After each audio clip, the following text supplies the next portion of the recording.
good for you. Come on. We'll think of another place. Come with me. Let's have a smoke break. Nah, not just a normal break. Let's smoke break. Smoke break. Smoke break.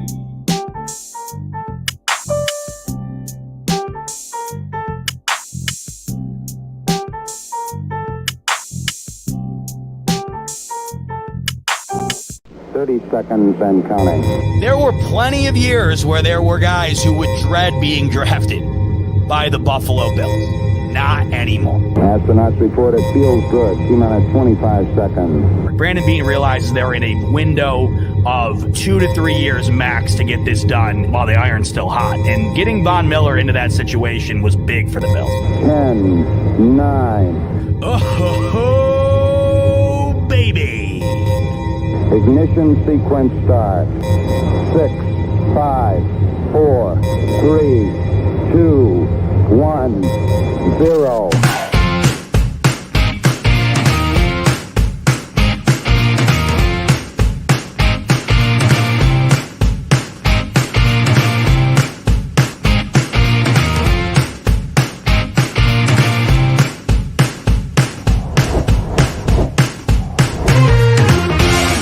Great interview, guys.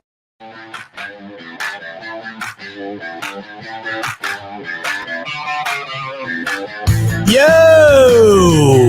Happy Friday, Buffalo Fanatics. Z-Bot here with you on a nice special Friday, early evening, late afternoon edition of the Smoke Break. 2 days removed from the Bills' first of 5 playoff games. We went over that this past Monday night. The playoffs for the Buffalo Bills starts Sunday afternoon, 4:25 in Arrowhead, and I can't wait for it. But for whatever reason, as of late, the last year, you could even say the last 2 years, it just feels like there's always got to be something else with these Buffalo Bills. It wasn't like that in the beginning. But it seemed as they rose in prominence, especially within their notoriety, within the media, the amount they've been talked about, just feels like there's always more and more coming out about the Bills that needs to be discussed. And here we are during the bye week. Not only do we have the Von Miller situation that comes out, which is bizarre in itself, and I just nothing on my end to really say about it. And then, once you think you're kind of grooving on from that, the Thursday before the biggest game of the year for these Buffalo Bills, a gigantic 20,000-plus word blog comes out about head coach Sean McDermott.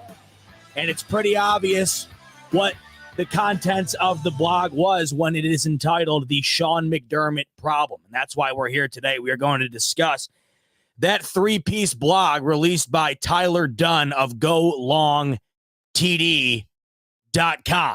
That is the talk of the sports world yesterday and today. More importantly, or I would say even more extensively, the talk amongst Bills Mafia. Now, so I had to go. I live in Connecticut now.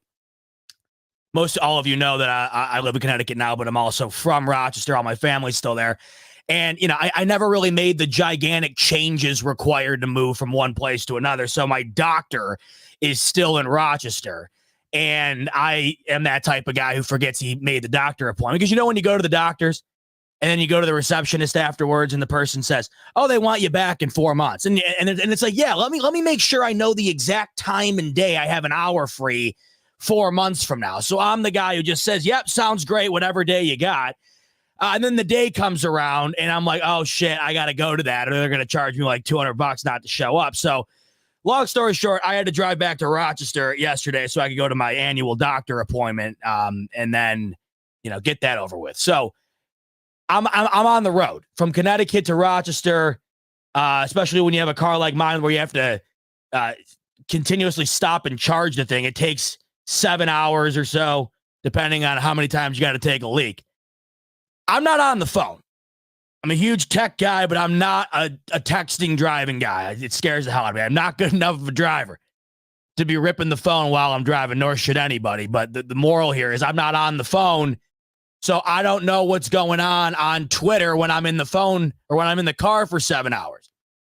So I'm on the road the whole day, and this doesn't come out till when? Late afternoon yesterday, early evening, right around the time we're sitting at right now. So I'm unaware of any of this. And finally, I'm almost near my destination and pull over, take the phone out, and Bill's Twitter just absolutely engulfed in flames, on fire, talking about a variety of stuff that I have no idea where it's coming from. Finally get to the root of it. Tyler Dunn, as I mentioned at the top of the show, as you well know by now, releases a 3-part blog entitled The Sean McDermott Problem. Over 20,000 words within these 3 pieces, over 25 sources within the 3 pieces, including former players, coaches, personnel of the Buffalo Bills. And it discusses a variety of topics surrounding Sean McDermott from the day he got here until the day we currently sit in today. A lot to break down when it comes to this. I wanted to read it on here, like go through and read the whole thing, but I didn't realize it was behind a paywall.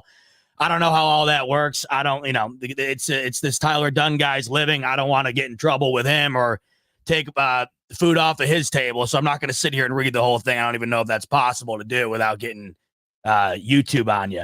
But I backed the time up of the show today so I could go through and read it all.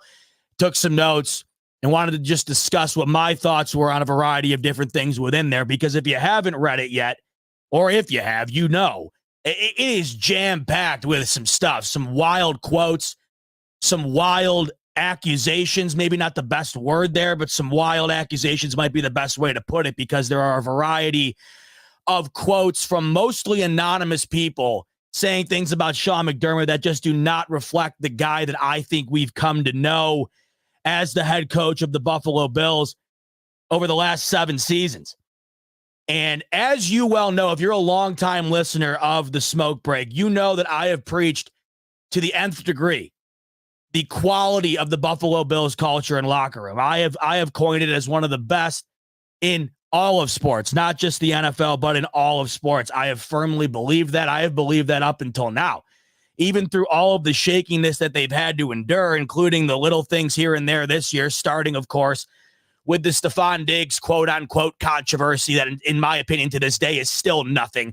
I feel like they've rolled with the punches. They've also dealt with some incredibly horrific things, including the DeMar Hamlin situation, including that insane blizzard last year that really derailed the team's ability to practice, to play games at home, the travel situation. They overcame a lot. They still continue to do so. But above all that, I just felt the way the team carried themselves, the way that they reflected themselves in the media, at the podium. You got to remember, the bar for these Buffalo Bills have been set so low for us for so long that we were just waiting to go above that bar and continue to heighten it.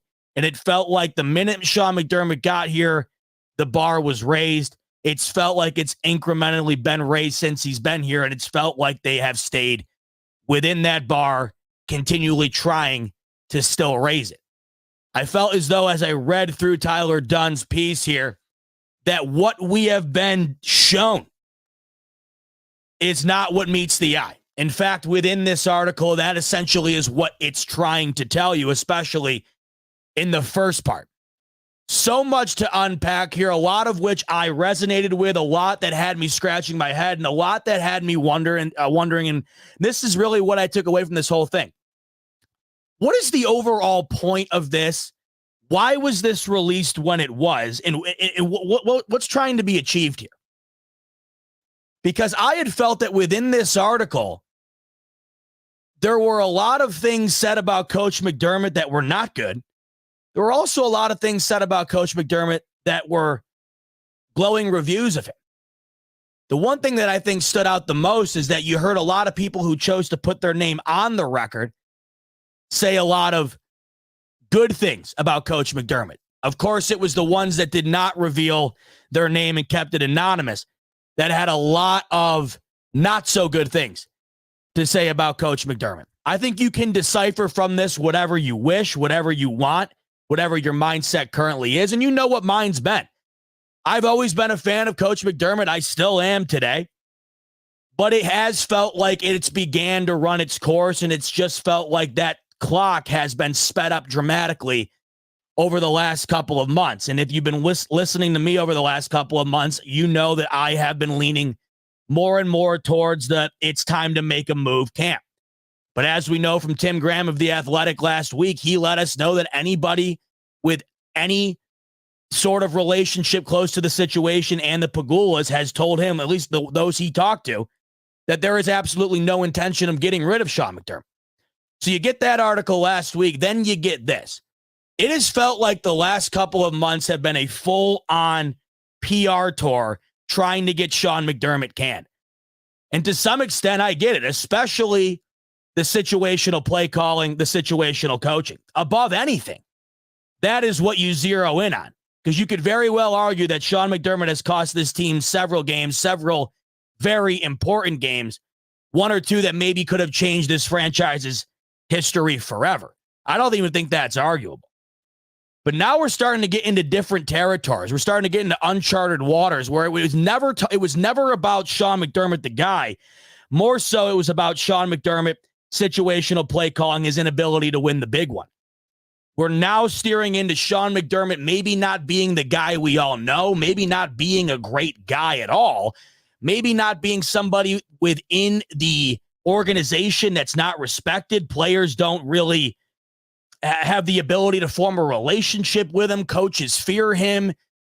That's a lot of what is within this article. Articles, rather. I don't even know what you call this. It's 3 parts, 20,000 words. I mean, it's longer than hell. I don't even know what you would actually phrase it. Let's get one thing straight here. Seen a lot of this on Twitter, of course, and it's like, even starting off with that sentence to me is always funny. Saw it on Twitter. Well, it's like, yeah, okay, so let's take a break because it's Twitter, right? Seen a lot of tweets essentially attacking the credibility of this Tyler Dunn guy. I have no opinion on that because I have absolutely no evidence, sources, whatever, that I could give you to inform you that this guy is not a credible writer. I would also venture to believe that a guy who has staked his reputation on his ability to write about sports, a guy whose profession is writing about sports, so much so that I believe he's the owner of this website and his income is directly related to you paying to read his stuff. I don't think anybody in this situation writes something like this with malicious intent backed behind fake sourcing. I've been seeing a lot of that online. I don't know how you can draw that conclusion. I just don't know how anybody with half a cognitive mind would do anything related to writing fake stories in order to get clicks to gain prominency. I mean, maybe if you're somebody no one's ever heard of, you got 25 followers online, you put out some piece, yeah, people are going to question you. But this Tyler Dunn guy's been around the block a lot. He's done a lot of reporting in the league. I can't sit here and give any validity to what I'm seeing on Twitter talking about, the fact that this guy is just pulling stuff out of his ass. He cited 25 plus different players, coaches, former personnel within the building. So just wanted to get that off the bat right away. I mean, you can form your own opinion. That's certainly fine. But I just don't know how you draw that conclusion. I think it's absolute lunacy to think somebody would do that. That is career suicide, and anybody in that profession knows it. I mean, they teach you that before you even begin. You know that going into it. So I think the fact that I'm even talking about this right now is kind of stupid because I just don't think that there's any validity to that at all. Now, I will say this. I watched him. He was on Colin Cowherd about 2 hours ago. He went on at about 2:15. I don't know. Different type interview to me. I can't tell what this guy's angle is. I have been informed, as he wrote in the article himself, he does not have credentials for the Bills. He used to work for the Buffalo News. God knows what his relationship's like within Buffalo, within the media in Buffalo, and the organization itself. Is there an axe to grind there potentially for the guy? I have no idea. I'm not going to pretend there is if I don't know. But I could just tell by watching the interview, him and Coward there, it just seemed as though he firmly believes that this Buffalo Bills team does not have a chance at winning a championship with Sean McDermott. Now, whether that's coming from him not liking McDermott, not liking the Bills, I don't know. I can't speak for the guy. But what I could discern from the read here, as well as his interview that I just saw a couple of hours ago, it just seems like he is in very firm belief of the fact that this Buffalo Bills team is not going to be able to get over the hump with Coach Sean McDermott. And he does his best within this to try and back up those claims. But as I read through this, I'm just wondering how much within this, other than specific stories, especially from anonymous sources, how much within this wasn't already known? Because I think by now it has become increasingly clear that Sean McDermott had a very poor relationship with Leslie Frazier. He had a very poor relationship with Brian Daboll. In fact, when that truly hit home to me was after the Bills played the Giants. They go to shake hands on the field. I've brought this up on the show how many times now? That's how jarring it was to me. It prominently stood out the disdain those two had for each other, which I found to be quite shocking. Because I understand, there's emotions at hand here, and I guarantee you Brian Daboll felt like he got hosed in that game. But that seemed like there was more on the table there than met the eye. I mean, Sean McDermott and Brian Daboll very well could have won a Super Bowl had a 13-second moment in history been coached differently. Those two worked together very, very closely and helped build this Bills team from a dumpster fire to one of the league's best. You would think that they'd have a moment or two on the field of respect for one another before going their separate ways. But the reality of the situation was that they barely were able to look each other in the eye, and it looked like if they had the ability to with nobody around, they would have duked it out right there on the field.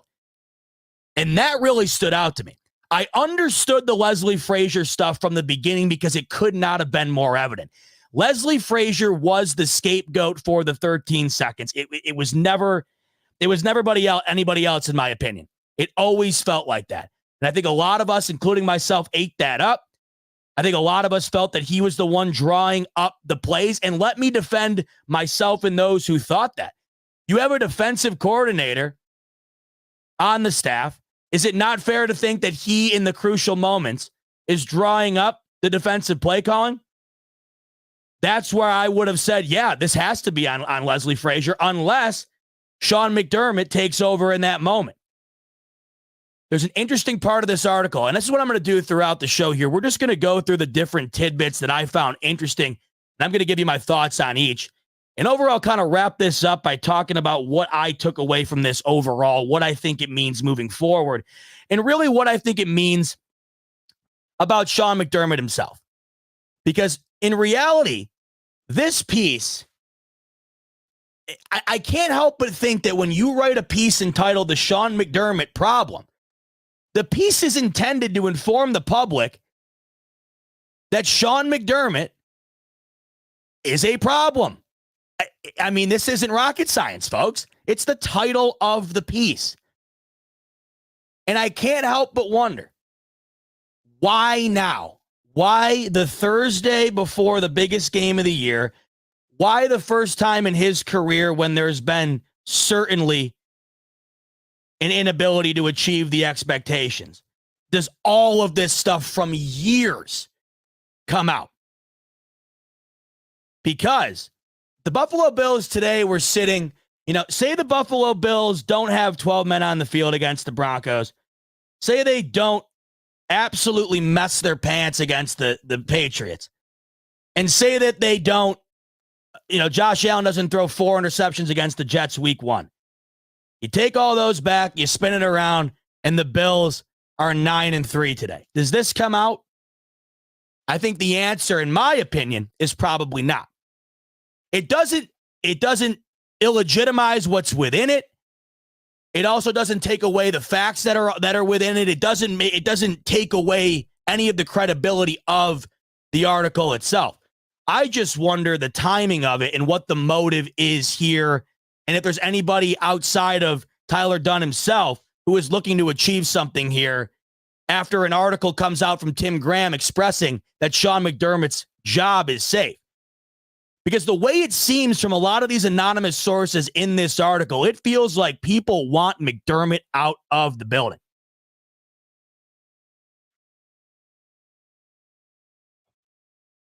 In fact, there's a list within this article, which these are all facts, by the way. There's a list of about 20 or so guys who have either left for linear jobs, took promotions, which are obvious, you do that, were fired, or just left. And it doesn't happen very often when you're with a team like the Bills who are winning as much as they have been. But it seems very clear and obvious that they want him out of the building.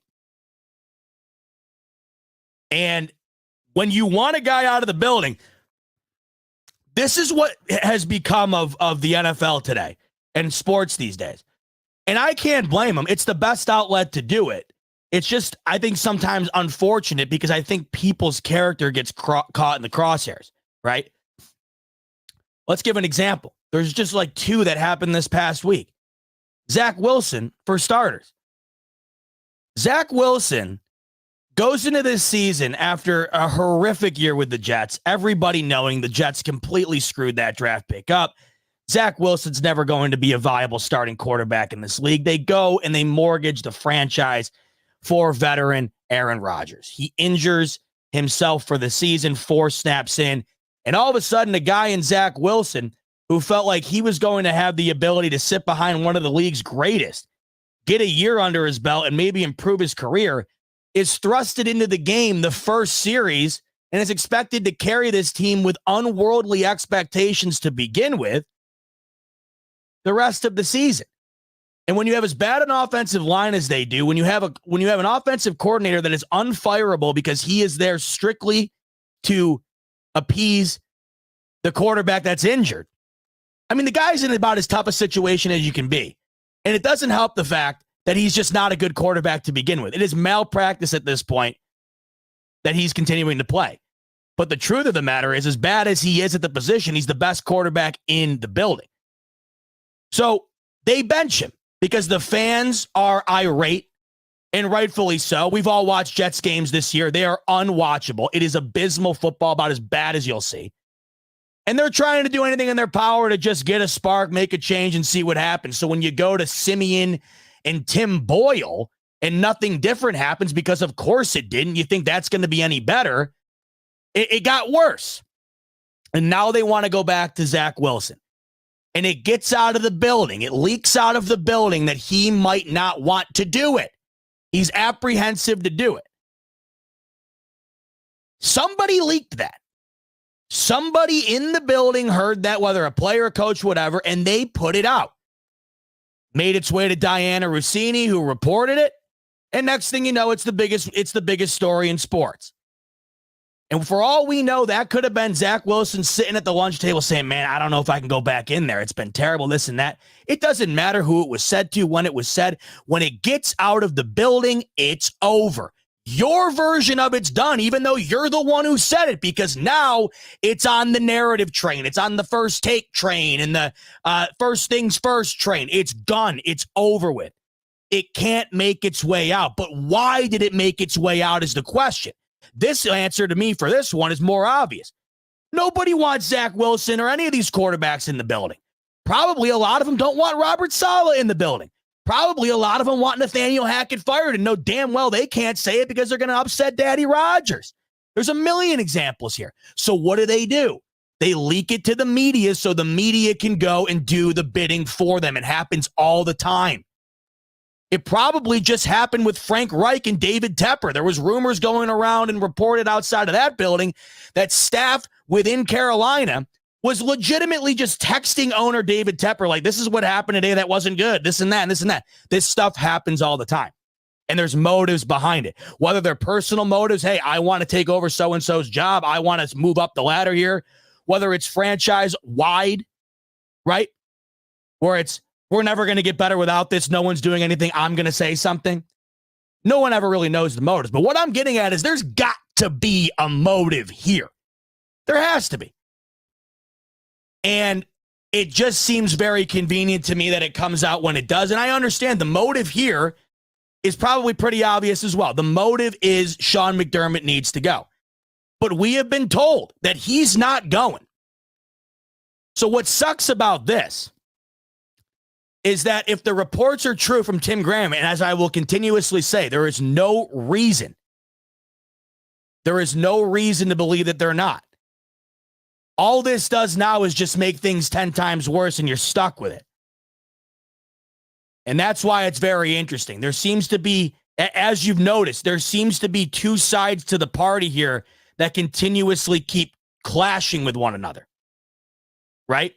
There's a side that's looking out for McDermott, trying to do his bidding and save his job. There seems to be another side doing the opposite, and there keeps being a continuous clash that you are reading week after week after week. Now, within this, the way it's phrased, obviously it looks on the surface like it is just a flat out, attack on McDermott's character. If you actually read it, there are multiple players, multiple segments within it of people having great things, glowing things to say about Coach McDermott. And I think that just comes down to life.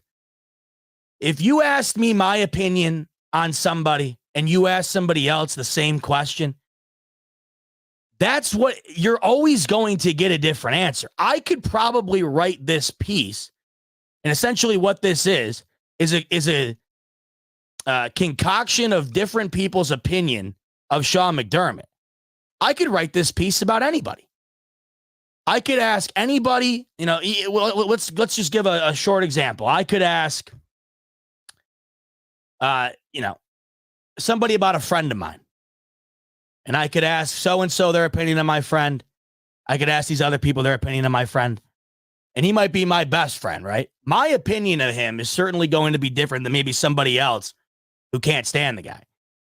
And no matter who you are, the greatest guy on earth, the worst guy on the planet, somewhere in between, there's going to be people who don't like you. There's going to be people who like you.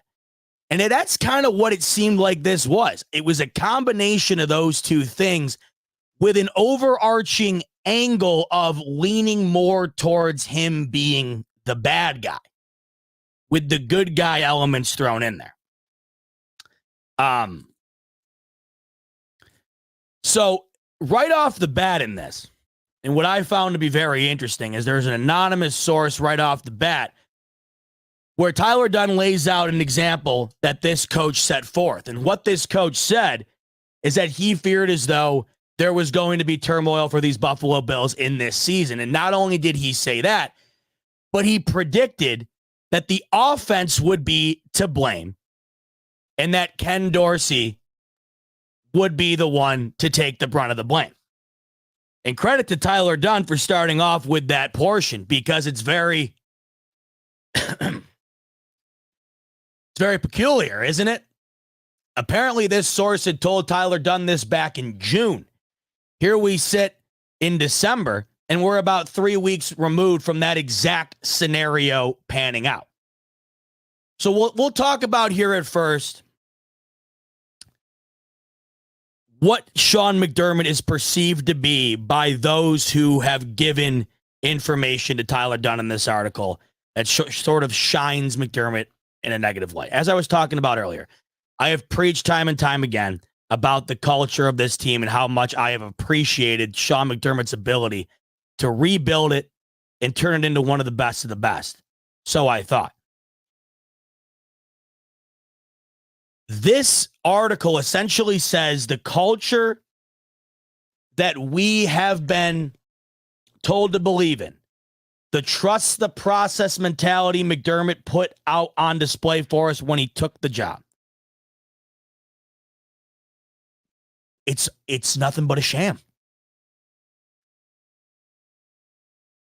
We're essentially being told that the culture perceived at the podium and the media, what we fans have been able to take away from everything that we've seen, buy into, it's not actually what's occurring inside of the building. McDermott is referred to in this piece as a blamer. He puts accountability on everybody but himself. The things that are tough for me to get into or to understand in this, and and this is in no way questioning the validity of it. It's more so questioning how this is even possible. I mean, is Sean McDermott, is he a member of the Screen Actors Guild? I don't know how could it be possible to be so one thing all the time in front of the camera to everybody who meets him, all this stuff. And then you walk into the building and he is what some consider to be a guy that you have to have safe words to let others know he's coming around. He's perceived to be a guy that only looks out for himself, so to speak. That to me is what's tough to grasp here. How could it be so drastically different? And what you wonder most is when there seems to be several sources cited, and like I said, the majority, if not all of the negative comments on McDermott came from anonymous sources. I wonder if you were to have a lie detector test hooked up to everyone in that building, how many would lean towards what those were saying, or what guys like Isaiah McKenzie or Tywan Jones, guys that were actually cited in the article with their real names. Who is the other one? There were several that came out and gave glowing reviews of Sean McDermott. How many would side with that? Because there's times when you read this where it just feels like the whole building feels like this.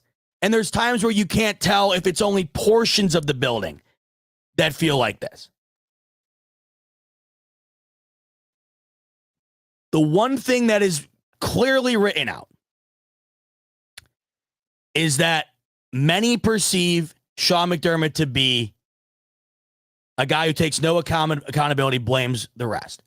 There is one example that essentially flat out calls Sean McDermott a narcissist.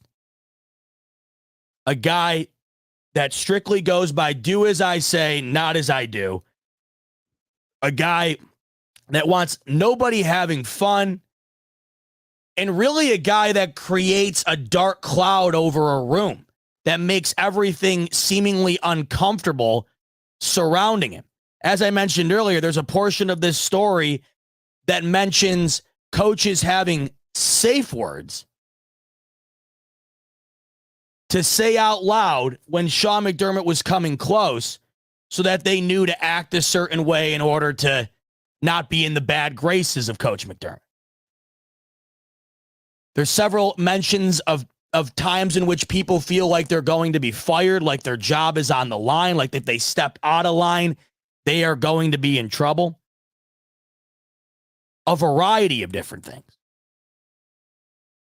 There are several mentions of players who have felt that, or I don't know if it's that they directly felt or people around them felt, that their playing time, their active status for games were affected by things that were not based on their play. It just feels like there's a lot of stuff in here that makes me wonder how the hell is none of this notable or known for the last, 7 years? Here's the things I think we knew before this story came out, right? The things I think we knew up until the day it came out.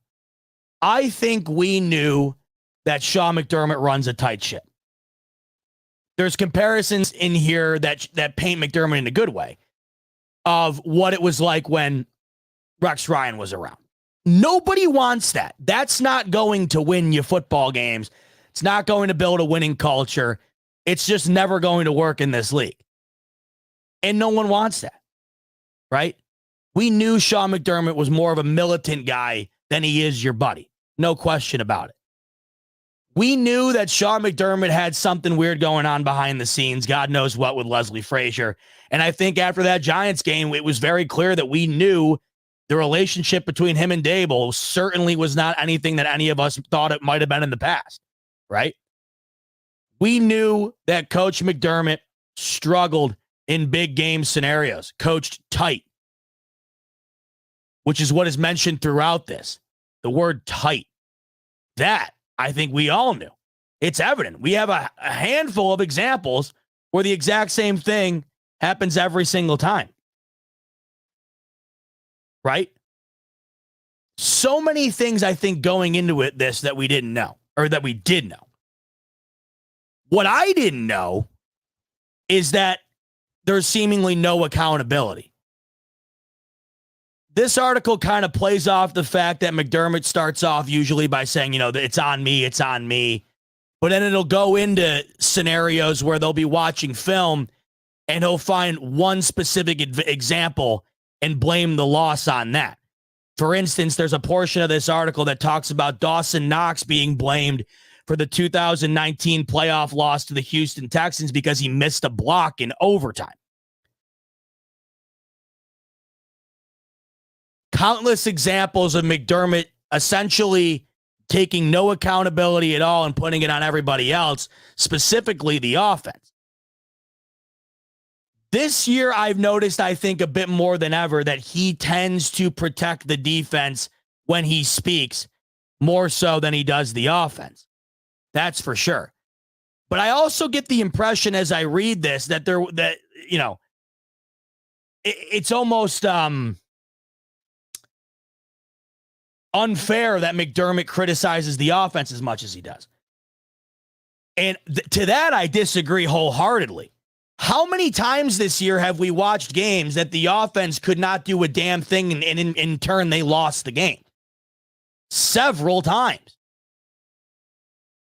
I got the impression as I read this that it was almost an unfair doing by Sean McDermott to blame the offense as much as he was. Maybe it was because there were times where he was also, after criticizing the offense, going on to protect, the validity of what the defense did that day. To that, I get to some degree. I think there's certainly been more criticism of the offense than the defense this year. But I also don't think that it's been so egregious that it's been a noticeable issue, at least in my opinion, just based on what I have seen.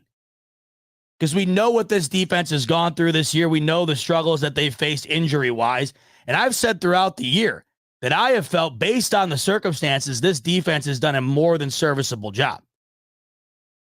But I have noticed as well, I can't deny it, that throughout this season, there have been times like after the Broncos game, for instance, where there's really not a whole lot of mention on the fault of the 12-second situation, and there was discussions about the offense not doing their part in that game. Subsequently, what do you think? What happens the next day? Ken Dorsey is fired. There's an example given in here that I found very interesting in regard to the blame game, in regard to McDermott being labeled as a blamer, a narcissist. There's an example in this story that claims that Sean McDermott, after the 13, had in one way or another blamed the offense for the loss because the offense, in his opinion, scored too quickly. It would then go on to say that Sean McDermott essentially told all of the coaches in the building, mind you, I'm paraphrasing here. I'm not reading it verbatim. Sean McDermott told the other coaches in the building that they need to take a step back and figure out what went wrong there so that it doesn't happen again. Did all of this, but did not take any accountability for the fact that the 13-second moment was where they lost it. And it was in that moment where he ran the same defense that he's ran in multiple games that have lost him at every single time. The Eagles game, that game, the Patriots game. And I think that's where the blame game / accountability is coming from, where it seems like in those moments, there's never an overly critical Sean McDermott of himself or the defense. in those specific moments. That I do agree with. I don't know if that's really refutable. How many times have we seen it happen? I mean, we've talked about this ad nauseum. We just saw it happen the last time the Buffalo Bills were on the field. Right? And I think that he has really not dived into the reasoning behind him running the defense he does in that situation.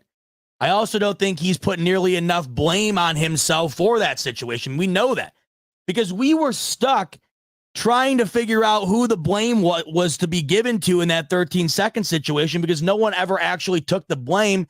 We then just drew the conclusion, essentially, that it was on Leslie Frazier. And I think we've found out as time's gone on, it was on Coach McDermott. Speaking of which, and speaking of the Chiefs, speaking of, Frazier McDermott play calling,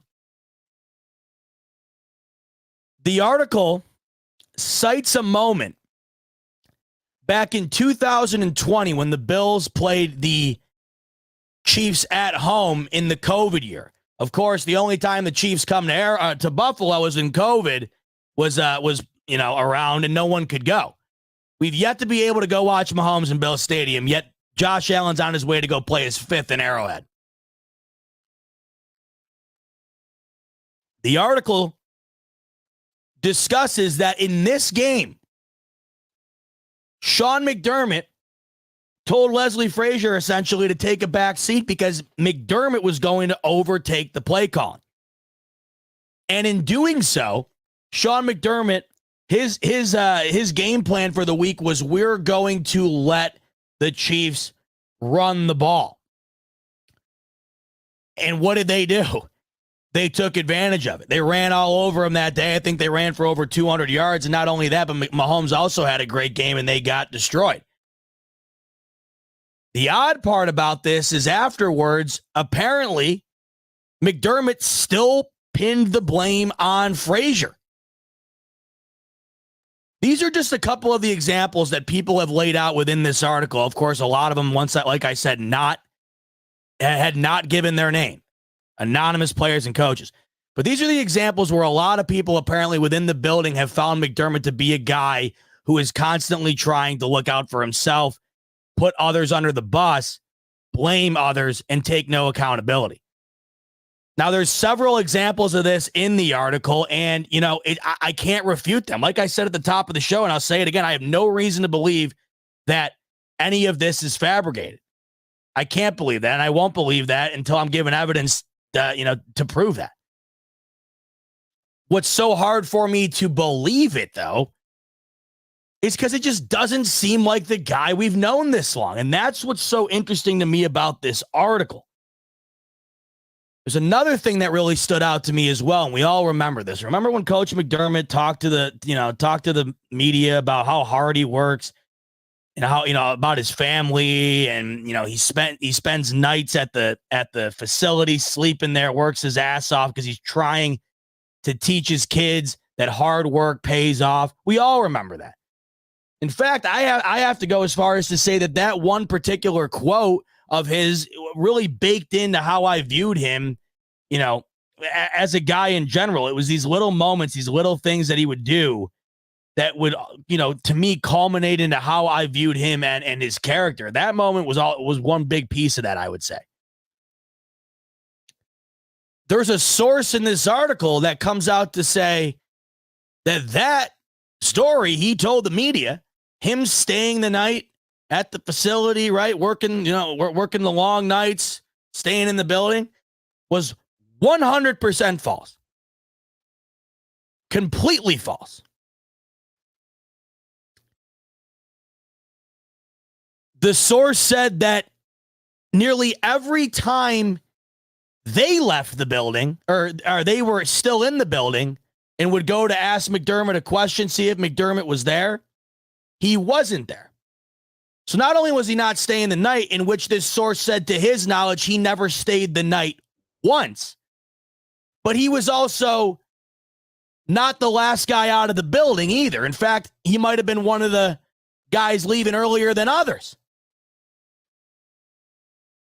And this source would essentially say that McDermott wanted to preach himself to the fans, to the media, as one guy, when in reality, behind the curtain, he wasn't that guy at all. He wanted to be viewed as the hardworking guy, the hardworking family man. But according to the source behind the closed doors, that's not the guy he was.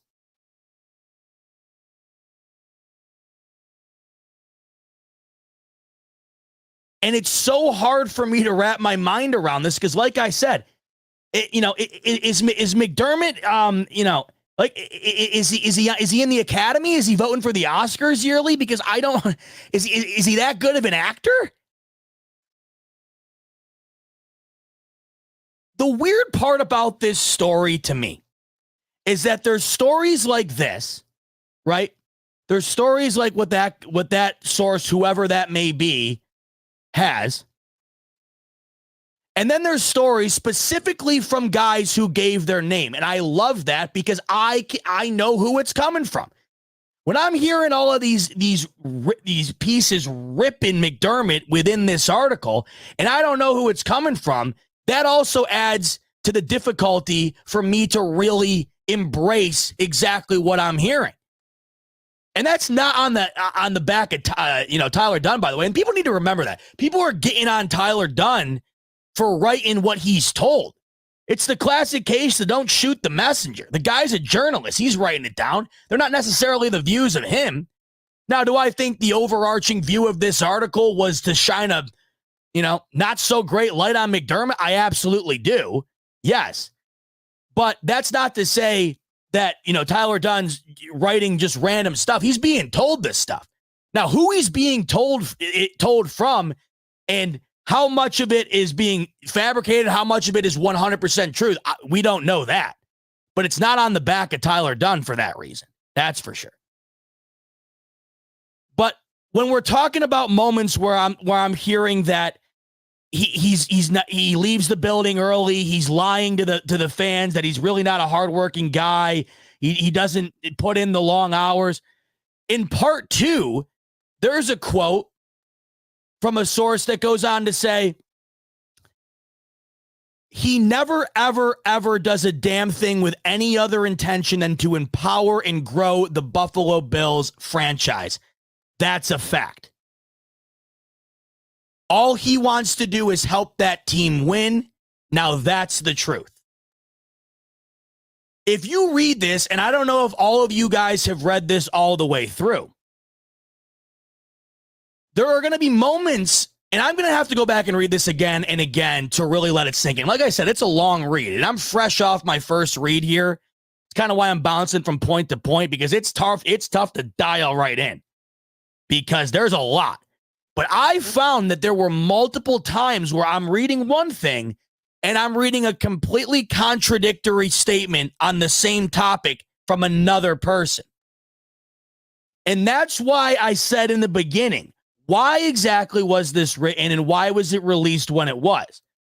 Because I once again don't know how much more we learned from this other than a couple of stories that make McDermott look good and make McDermott also look bad.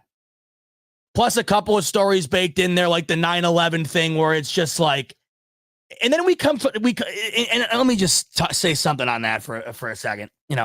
For starters, every single one of us have said something real stupid, foot in your mouth moment, right? You got everybody online acting like they never said a dumb thing in their life. And if you actually read the article, McDermott in some way thought what he was trying to lay out was a positive.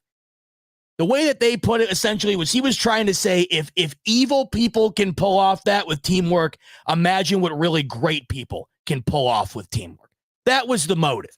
But if you read this article, a lot of moments will kind of indicate that Sean McDermott's social and personable skills aren't nearly as great as we think they are.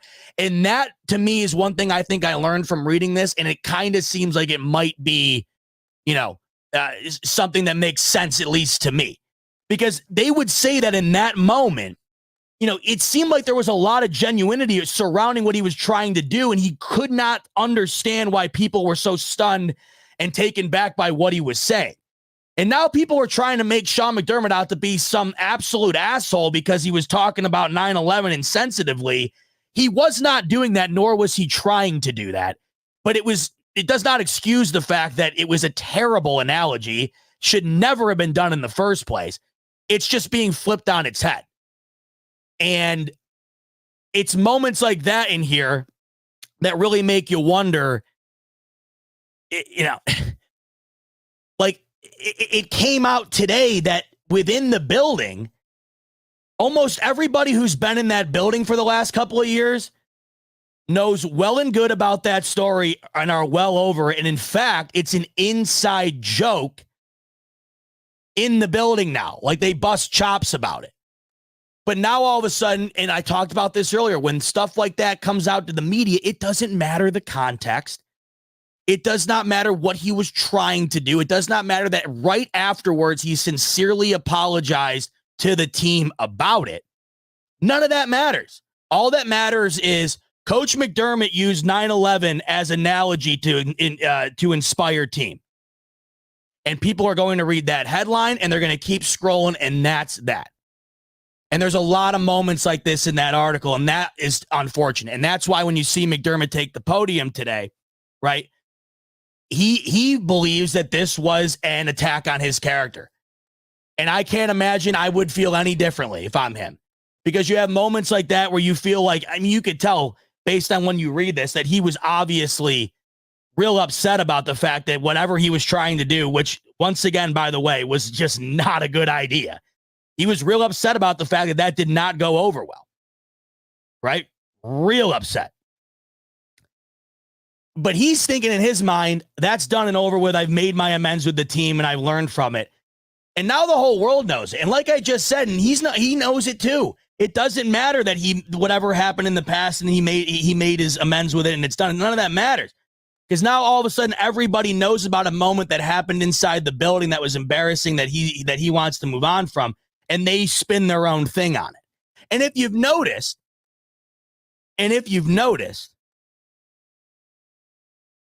no one wants to talk about anything online for the most part other than the 9/11 thing, and that's because it's buzzy. When you see Coach McDermott uses a domestic, like the biggest terrorist attack in U.S. history as motivation for his team, yeah, even myself, when I read that, I'm like, what?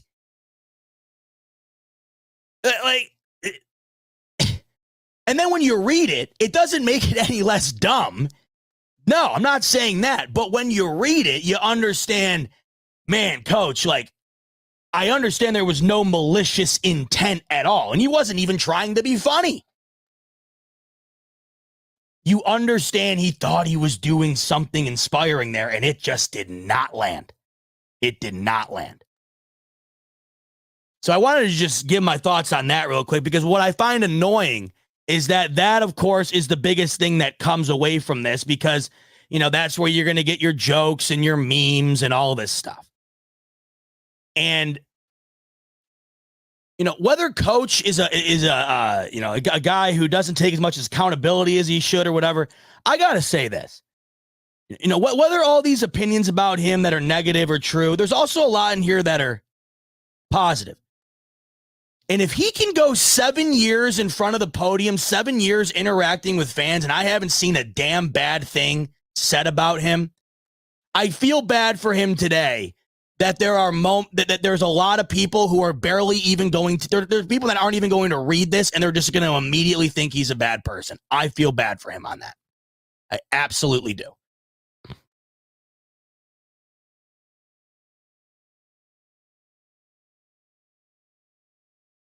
I mean, think about that if you're in those shoes. Every one of us in here right now has done something to upset someone. Everyone in here right now has done something they regret, they wish they didn't do. They were a bad person to somebody else. Every single one of us have done that. Right? But none of us have had to wear that on our sleeve in front of the entire country after it's been written in word that'll stay forever in over 20,000 different words. And that's not taking away the fact that maybe, you know, he did all of this stuff.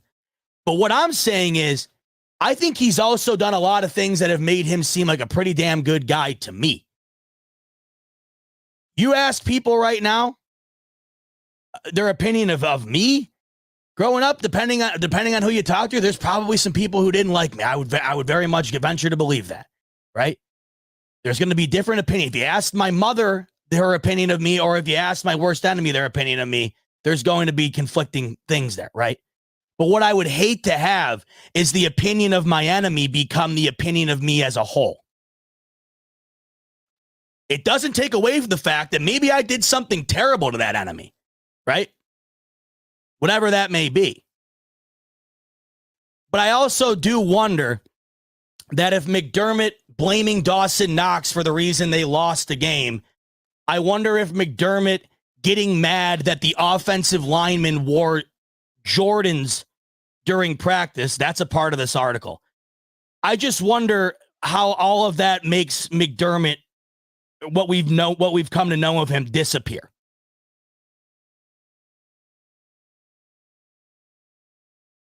I think there are moments within this where you can tell that there are certainly people who have not had a good experience with him, therefore they don't think he's a great person. And I get that. We all have that.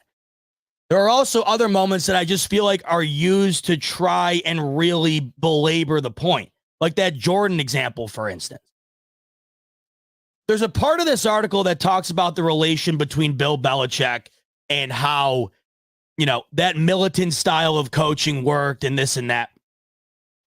Let me tell you this.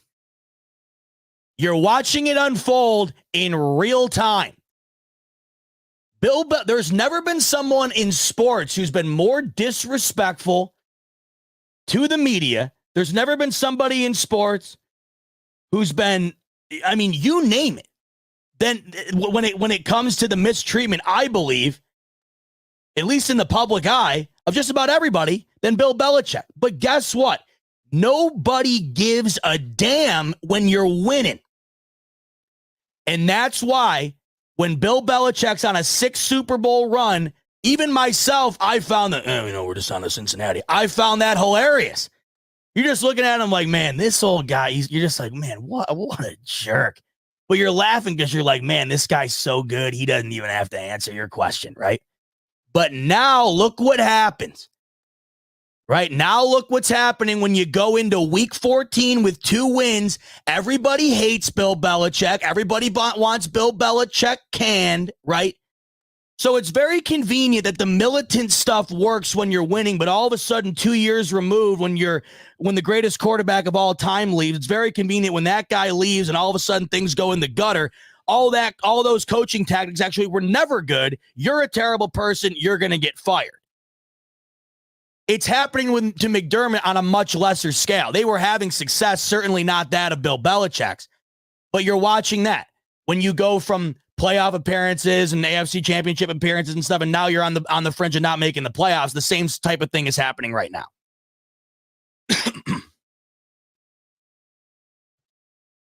And it doesn't take away it does not discredit anything that you think about him, anything that you read. That's the key.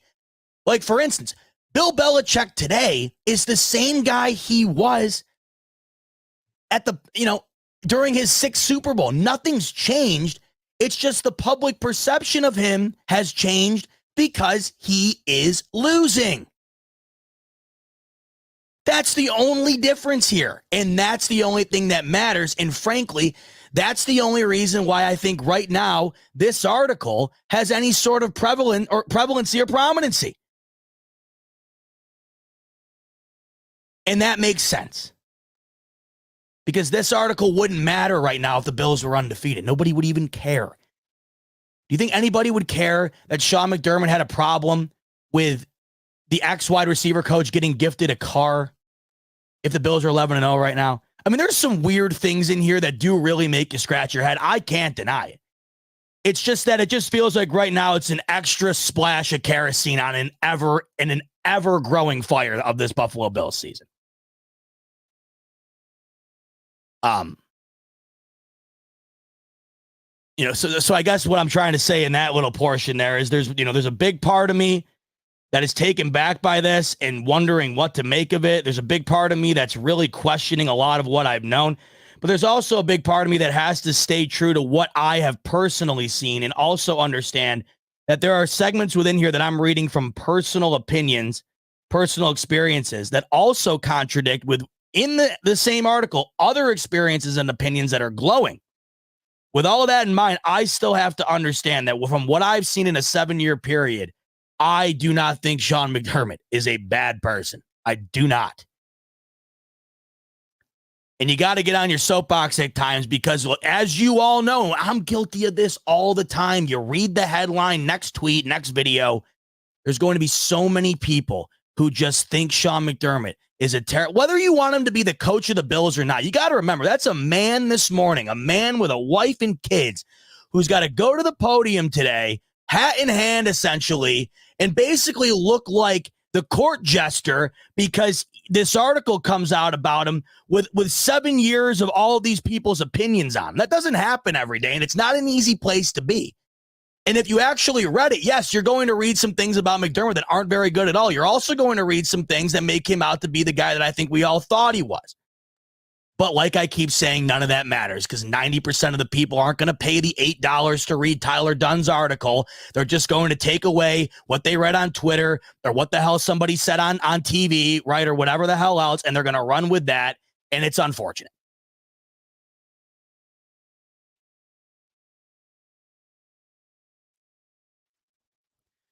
Now let's talk about some things that This is tough to talk about. This is tough to talk about because there's just a lot happening in this thing. A lot happening at once. I think the main thing that I kind of wanted to talk about here in this first part is that I think there's a lot of validity in this article to the coaching of Sean McDermott. No question. And we're going to get to that next. I think there's a lot of stuff in here on the assassination of Sean McDermott as the guy that I don't necessarily know really matters. Because I'm reading multiple examples of good and multiple examples of bad, and I can't help but think after 7 years of not really hearing much bad at all, almost always hearing nothing but good, I can't help but think that, the overall presumption of the guy can't just change in one night because this article has opinions from people who don't like him. And that's got nothing to do with being the coach, by the way. Some of this stuff. A lot of it's opinion based, right? Like, for example, let's talk about a portion of this article where Chad Hall was gifted a car for Christmas from the Bills wide receivers. We all remember that. There was a video of it. It was awesome. Everybody loved it. And the article essentially says that McDermott hated it. Right? The article gives examples from sources that say that it was a dark day at One Bills Drive, painting the picture that McDermott felt uncomfortable with the players having that close of a relationship to a coach. It would also go on to say, but above that, it reeked of jealousy from Sean McDermott. Right? It really seemed as though McDermott was jealous of Chad Hall for being close enough to the players to where they'd want to get him a car or something like that. And it kind of gave the impression, and I think it discussed this, where McDermott has to be the bad guy and these other positional coaches can be the good guy. And I think we just saw another example of that this year with Ken Dorsey. I talked about that right after he was fired. Ken Dorsey can be the good guy, the buddy guy, when you're the quarterback coach, when hardly anybody knows who the hell you are. You can be the buddy. You can't be the buddy, the fun guy anymore when you're in charge of an entire offense in a Super Bowl run. And that's why you got canned. It's a completely different situation, right? And I can understand why something like that might happen. Do I think it's childish of McDermott? Yes.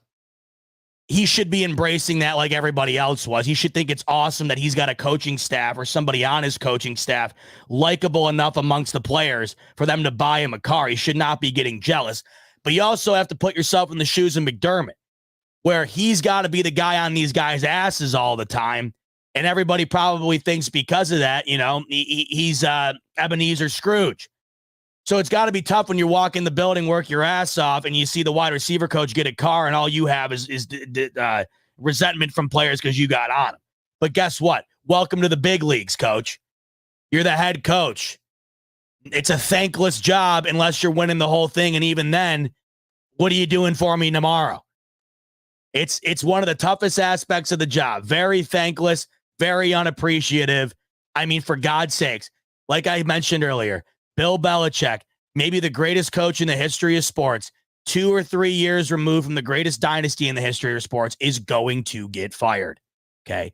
So to this point, yes, like moments like that, I don't get. Right? I don't get it. McDermott, in that specific situation, it's like, why? Why would you care? And it's sort of painting him out like he's this jealous guy. A lot of this keeps coming out and saying that that it seems as though McDermott wants the spotlight but doesn't want any of the heat. I don't know about you guys, but it's never felt to me like Sean McDermott is a me, give me the spotlight guy. Give me the fame guy. That was another part of this whole thing that kind of was tough to grapple with, because it kept leaning towards giving examples in which he was trying to dodge any criticism while also taking the the credit or whatever, or trying to be the good guy. It just never felt like McDermott was some sort of fame or attention seeking guy, like some of the stuff within this sort of makes it seem to be. Like, there's a quote in there that says he never takes accountability for anything.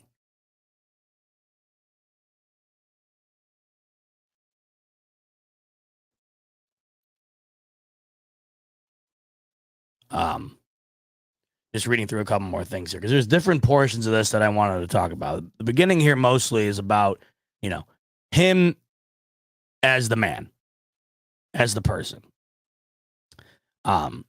We've talked about some examples where it's not glowing. And a lot of them talk about the accountability. A lot of them talk about the blame game, the narcissism, right? Some sort of jealousy at times.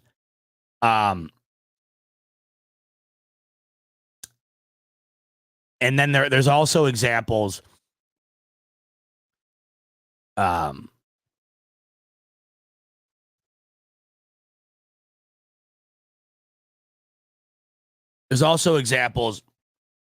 where Sean McDermott himself is not the guy that you're going to be getting a beer with. Now, you can look at this two ways. It says in the article, you're not going to have beers with him. He's definitely not the most fun guy. In fact, this particular person that gave the source, whoever it was, they never hung out with the coach outside of work, nor would they have wanted to. You can look at that two ways. One, I don't know about you guys. I've never gone out and gotten beers with any of my bosses. Some of them I really liked. Some of them I could care less about. Neither opinion of any of them changed because I didn't go out and get beers with them. Now, do I think it's a cool sign if you guys are doing well and you guys all like each other and you go get beers? Yeah, I'd much prefer that environment than not. But at the end of the day, Sean McDermott's always strike me like this, and this is kind of how this strikes me. If Sean McDermott is the guy who's all business, no play, and doesn't want to go out and get bombed with you at the bar after practice, I really don't have a problem with it. To that point, you'll go on to read that. And this is another example here, to me at least, where I read that and I'm thinking, okay, so maybe, Sean McDermott might not be a guy that everybody wants to be around, this and that. Sean McDermott might not be the guy that you want to be friends with, nor is he the guy that's going to want to have a deeper relationship with you outside of being within the building. But then you'll go on to read about examples. Finding the specific example right now. There's an example given from a player.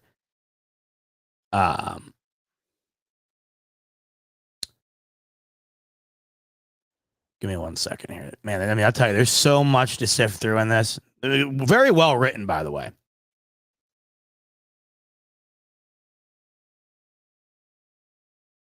Here it is. So this comes courtesy of one of all of our favorites, Lil Dirty. No longer with the Bills, but when he was, man, we all love Lil Dirty. He's the man. And to me, this particular portion, it kind of contradicts what I just talked about, where it's like not allowed to have fun, right? They would discuss no music at times and at certain times, no Jordans if you're an offensive lineman. There was a portion that talked about elongated work hours, shortened vacation time. Okay. All kind of painting the picture that, you know, it's a real rough environment. But then at other times, right? At other times, like from Isaiah McKenzie here, he says, quote, with Sean, it's come to my office, talk to me, let's sit down, let's talk about this. You need a day off? Okay, cool.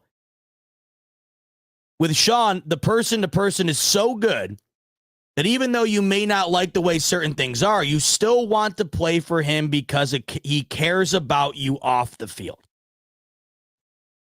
Would also go on to say that was the same interpretation that Pat DeMarco had as well. And there's a couple other players that are listed in part 2 as they talk about the good experience that they've had with Coach McDermott. What I'm getting at here is that this is just stuff that's never going to be talked about when it comes from this. Only the negative aspects of it are going to be talked about. So in one portion of it, you have a guy that did not have a great relationship with him saying, you know, we never got beers, nor would I have wanted to have a beer. I then have Isaiah McKenzie saying, oh, I'll hop into his office. We'll shoot the shit. We'll have a great time. If I needed a day off or something, he'll give it to me. And, you know, there's nobody I'd rather play with. And it just goes back to what I was talking about earlier. It's all going to come down to who you talk to. One guy doesn't like him. One guy does like him. One guy hates him. One guy loves him. A lot of that. And that is with everybody. Everybody. So once again, I'm not, you know, the more important elements of this article discuss, in my opinion, what Sean McDermott, the coach, is and how that might be hindering the Bills. I think what gets the most publicity and the most talk is all of the kind of the, what do you want to talk? What do you want to call it? The locker room talk, or the you know, getting the coffee and spilling the tea, as they all say. That's the type of stuff. The more important stuff to me within this is the coaching aspects of things. And that's what I wanted to get into next. Because, like I told you earlier, when Tyler Dunn went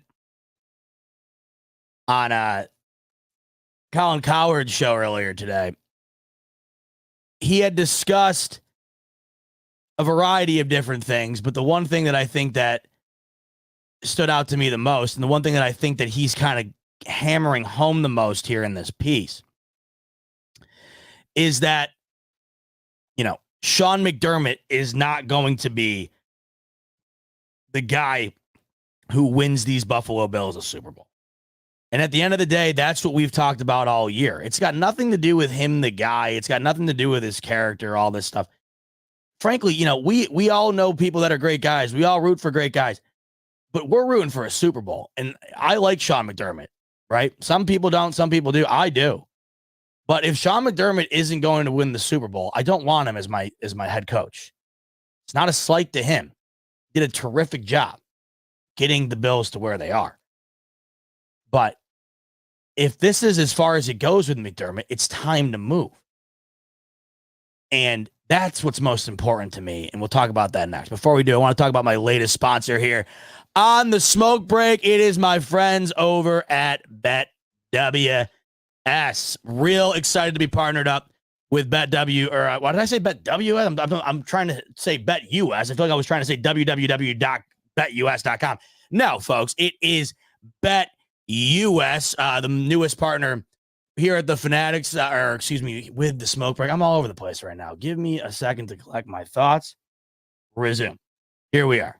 Z-Bot Smoke Break, latest and newest and greatest sponsor of the smoke break is BetUS. Here is the website. What I wanted to show you is what is going on with the line in Bills Chiefs this coming Sunday. Because if you were with me on Monday night, we had talked about the game line for Bills Chiefs on Sunday. And at that time, it was at Bills plus 3.5, folks. Let me show you what is going on with the sports books ever since we last talked. It might blow your mind. Check it out, folks, right here.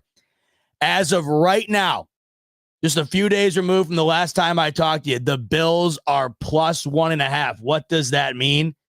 A lot of money coming in on the Buffalo Bills. A lot of people are in belief that the Bills get it done in Arrowhead this week.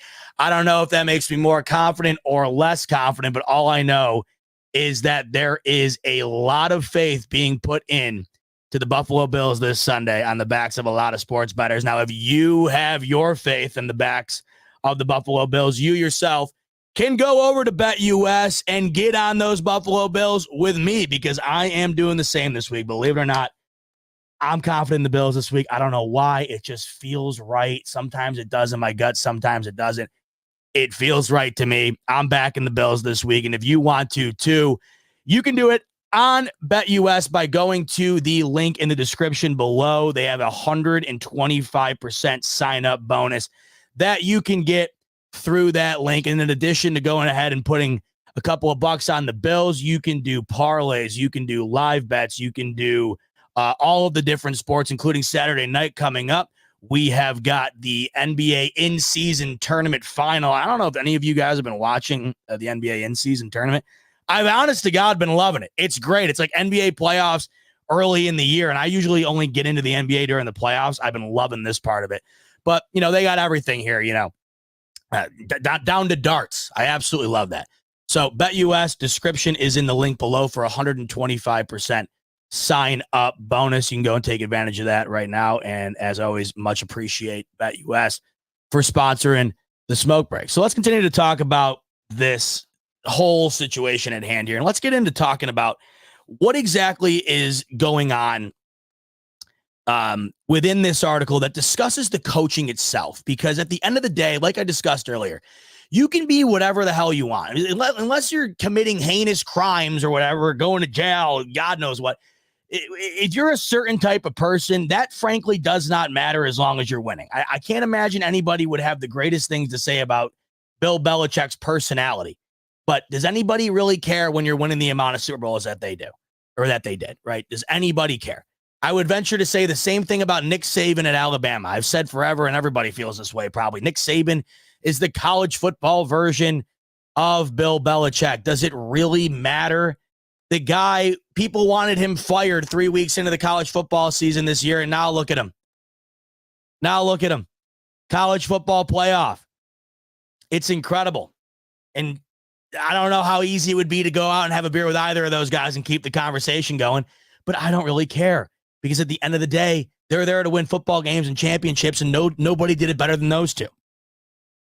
So when we're talking about the actual ins and outs of McDermott and this organization, how it reflects on the field, it seems that one thing is very clear within the organization right now, and that is Brandon Beane is absolutely unequivocally loved in the building.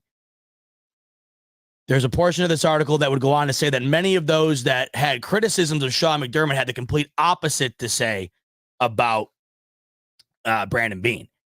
People would go on to say that Brandon Beane is one of the greatest people that they have worked with in all of sports, that he puts out more fires than people are led on to believe. And that makes a lot of sense to me. I have always loved Brandon Beane. I thought he has carried himself extremely well since he's been the GM of the Buffalo Bills. I thought as far as actually doing the work required of a GM, it has been pretty damn good up until this point, as any GM does. There's been some shaky moments, but we can all agree that if you had to give 2 thumbs up, 1 thumbs up, 2 down, 1 down, whatever, 2 thumbs up on my end from Brandon Beane, and it feels like the majority of others feel the same as well. And it seems like there's more of a collective feeling about that when it comes to him, less of a collective feeling like that when it comes to Sean McDermott. In fact, in the beginning of the article, it seems to do some sort of a power ranking within the 3 tiers of the importance of this team. And obviously, number 1 was Josh Allen. Number 2 was Brandon Beane and the ability to build it into what it was. And number 3 was Sean McDermott. And, his kind of pinnacle as a coach so far has been blowing the 13 seconds. And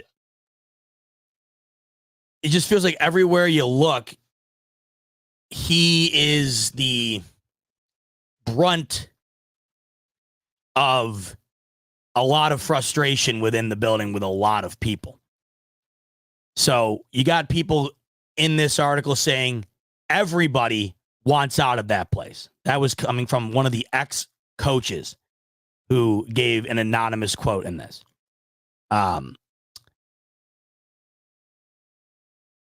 There was a quote that said, "How many winning organizations that have a chance to win a ring do you see coaches leaving for lateral moves around the league?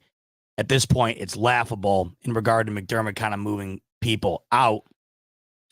And there was apparently, the same thing was done with Leslie Frazier, and I think we all kind of knew that.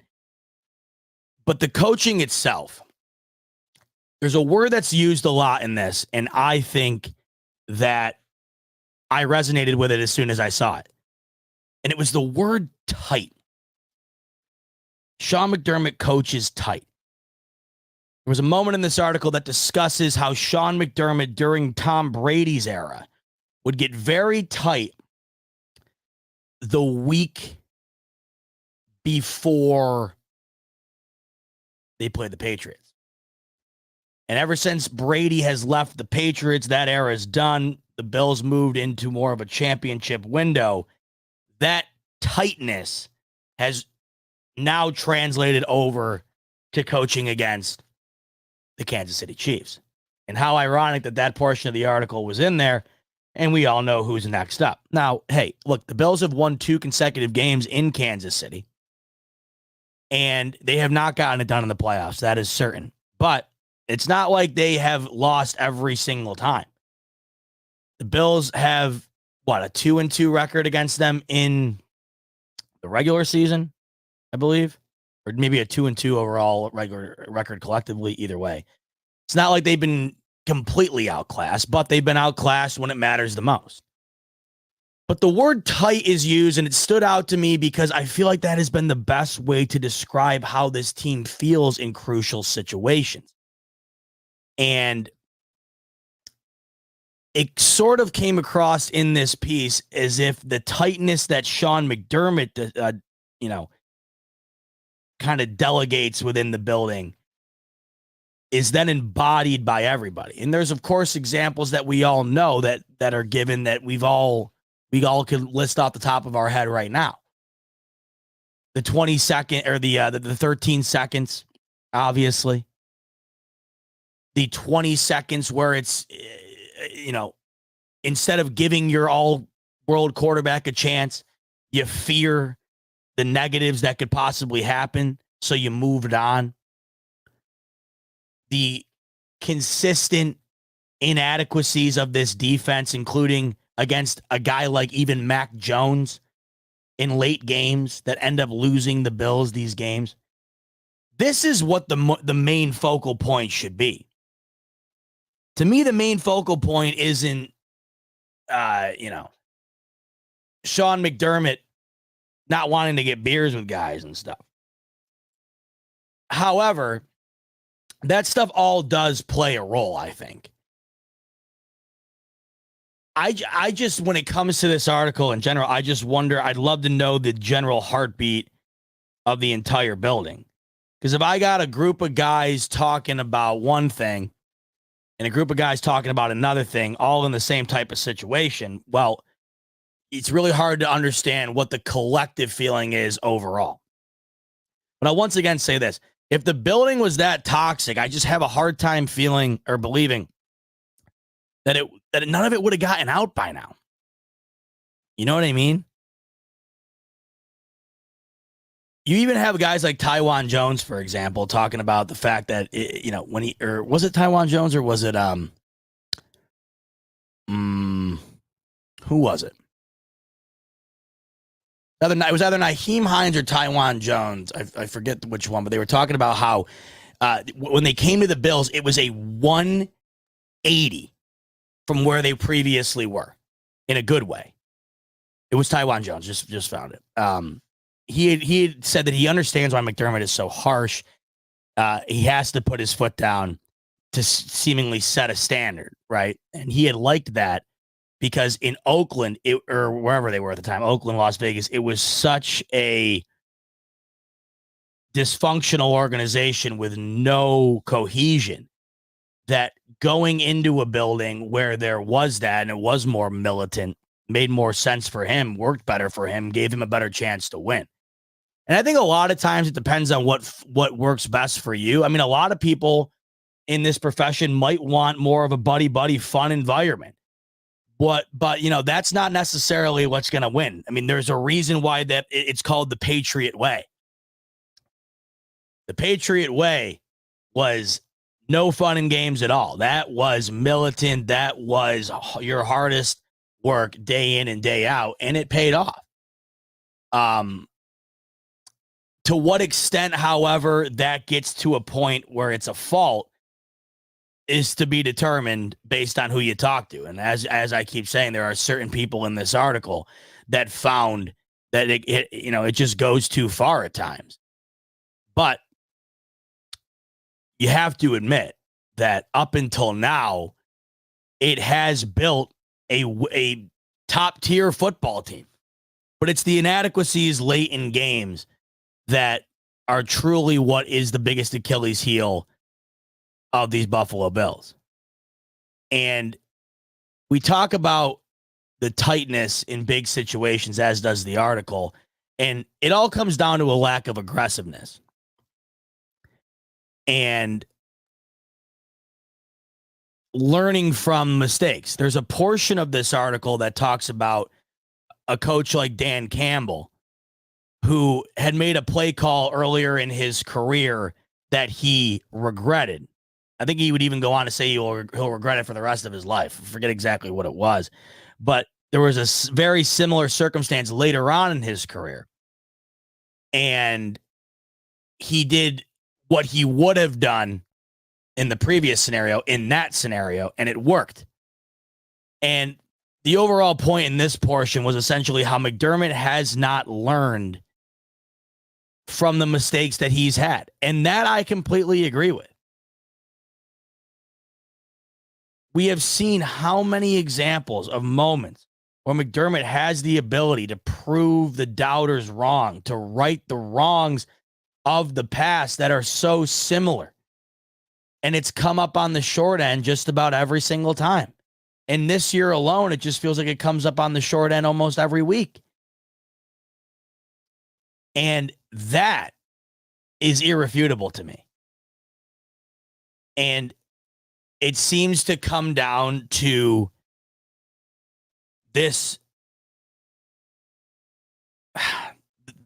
tightness that this article keeps referring to, where the week of these big games, everything just feels tight. You can feel it within the building, and it comes down to the things that McDermott does within the play calling and this and that, and it ultimately reflects in the team being tight, and therefore they either get conservative or they don't get creative, this or that, and it costs them the football game. And this has happened numerous times. And you're seeing other coaches do the opposite. And I talked about this after the Patriots game, the Eagles game, where I had said in that 20-second scenario where you take the knee and end the game, it doesn't matter if the Bills win or lose it there, or if, it just doesn't work out and you move on to overtime regardless. It's the fact that you had the chance and you didn't take it, and that's what looks so bad. I had said Andy Reid never in a million years takes a knee there. Even Brandon Staley, a guy who I feel is going to get fired. You can't say it's for not for a lack of aggressiveness, because that guy would be going for it there. Zach Taylor goes for it there. Dan Campbell goes for it there. I think Doug Peterson goes for it there. A lot of these coaches go for it there, especially coaches with quarterbacks that they trust. Yet McDermott takes the knee there. And I think that's a perfect example of what a big portion of this article in the second piece discusses. And that's there's this tightness from McDermott. There's this inability to come up big in these big moments. And it ultimately ends up being probably his biggest downfall as a coach. The second part of the article talks about one of these quotes from a former NFL executive, I think it was, where it essentially says what a lot of people have known for a long time, and that is good play callers don't necessarily translate into being great leaders of an organization. And I had discussed why I thought it'd be so hard to move off of Sean McDermott, and that's exactly the reason why. I think he's a great defensive coordinator. I really do. Maybe if he's the defensive coordinator, there's a difference in the way the defense is coached at the end of these games. Who knows? Because it's not necessarily all on the line with him. But when you're the head coach, you might be doing things differently because the weight of the organization in that moment is all on you. And I think if anybody were to give a criticism to Sean McDermott as a coach, it would 100% be not the fact that he's been a great defensive mind and has had an incredible defense under him since the entire time he's been here, but it's been his inability to be the better coach on the field in big moments. And that kind of is encapsulated by what was just said there, where it's, you can be a great play caller, but doesn't necessarily mean you're going to be a great leader of an organization. And those are the moments where you either become a great leader of an organization or not. And we've seen countless failures time and time again, right? Time and time again. And above anything, all of this other stuff, gaffes when it comes to pregame speeches or, getting mad about playing music, whatever the hell. That's not going to be the ultimate difference in winning and losing. What's going to be the ultimate difference are these moments right here. But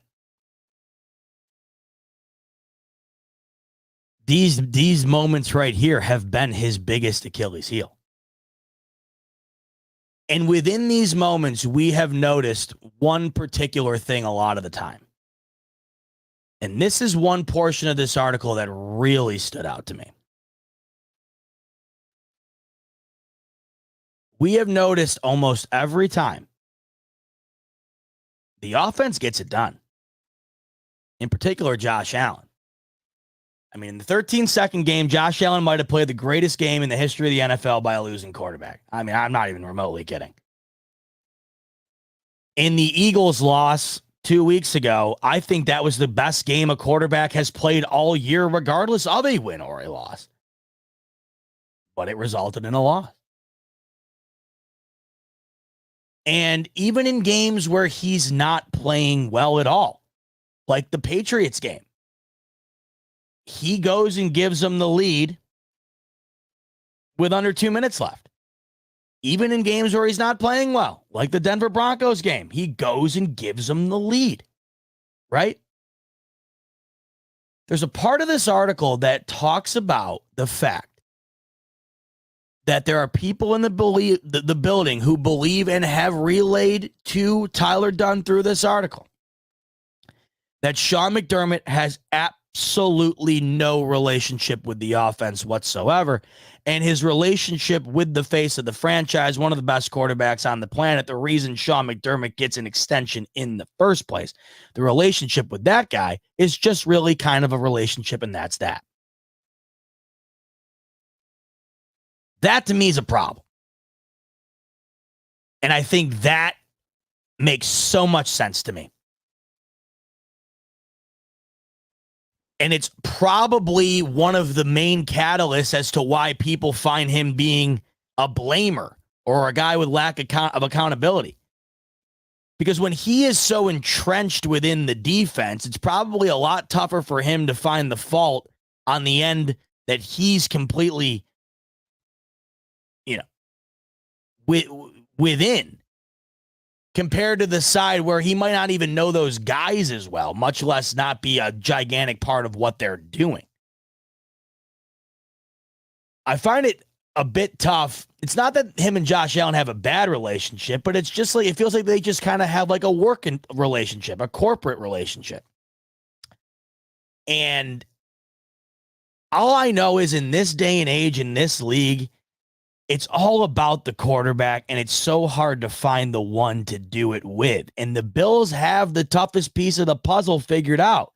And if I'm Coach McDermott, all I really would want, one of my biggest focal points would be having a top-tier relationship with Josh Allen. And this is what a lot of people, including myself, have discussed. It's the biggest difference between having an offensive-minded coach and a defensive-minded head coach.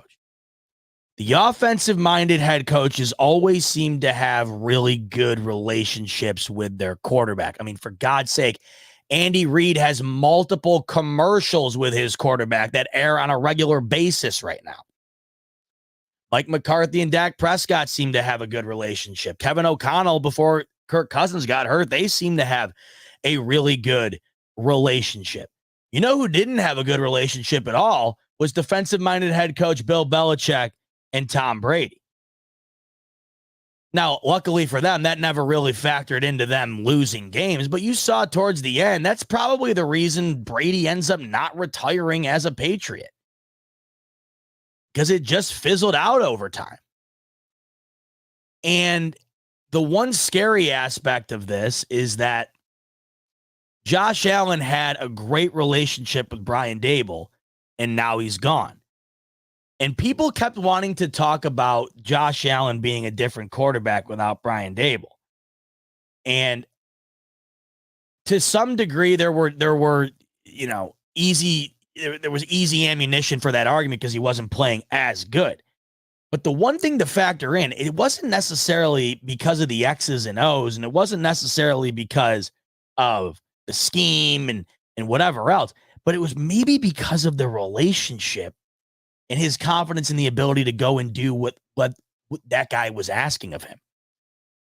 And we don't necessarily know what the relationship was with Ken Dorsey. I know it was good to some degree, and it was a relationship nonetheless, but whatever that was compared to Daboll, I'm not sure. All I can infer is that it wasn't as good because he seemingly had a great relationship with Brian Daboll. But it does make you wonder how much different things would be, how much better things might be if Josh Allen has a coach and then has a relationship with a coach like Patrick Mahomes does. Look at Patrick Mahomes, like I always say, retires today, first ballot Hall of Famer, no debate, and he will easily go down as one of, if not the greatest players of all time. But it's not a caveat, it's not an asterisk, it's just a fact. The reason he's at that level he's at today is in large part due to the ability to have been coached and drafted by Andy Reid. Do I think he'd still be one of the best quarterbacks we've ever seen? Yes. But would the success, all of that success have been there without him? That I don't know. Does he have both MVPs, both Super Bowl trophies with a different coach and a different organization? I feel like he does not. And you can't act like that stuff doesn't matter. And when you read that in the article, there's a source that says that that Sean McDermott has no connection to Josh Allen. That to me, above, hey, I don't want offensive linemen wearing Jordans. For whatever reason, I think this is so weird. If this really went down the way it did, I think it's so weird that he thought it was odd that Chad Hall got a car. I don't get that at all. It makes no sense to me. But whatever. To me, all of that doesn't matter. Even close to how much this stuff matters. And this was the most alarming part in this read. Was when you really delve into how people feel in the building about that tightness. And you also delve into the fact that he does not seem to have a relationship with the offense. And more importantly, does not seem to have any sort of meaningful connection to Josh Allen. That, to me, is certainly a problem.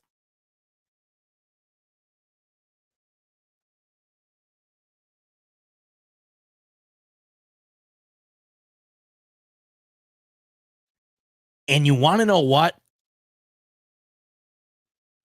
Once again, I keep reiterating this. None of anything I read is anything I don't think is possible or whatever.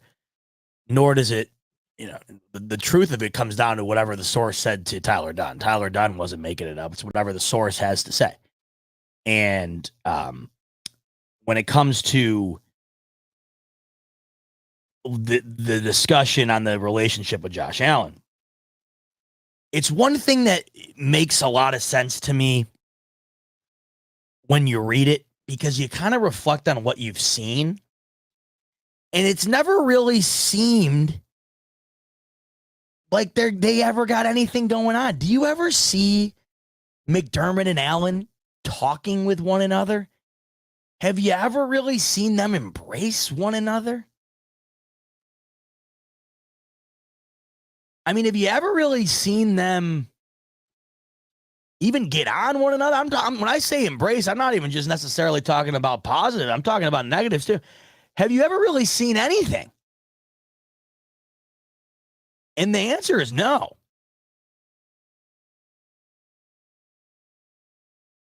And it makes sense when you read it within the written word. Pulls up all those thoughts of, no, I don't see that. I don't think that's there. And I think that might be something that has weighed on the psyche of Josh Allen to some degree. And maybe that's why people discuss the departure of Brian Dable as much as they do.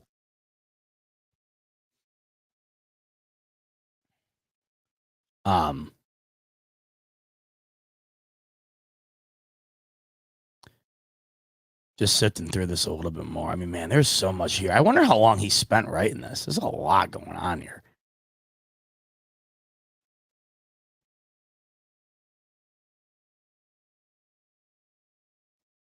But to further go on the Sean McDermott situation with Allen, and it's funny that this was said in the article because it's what I've felt too, and it's what is the biggest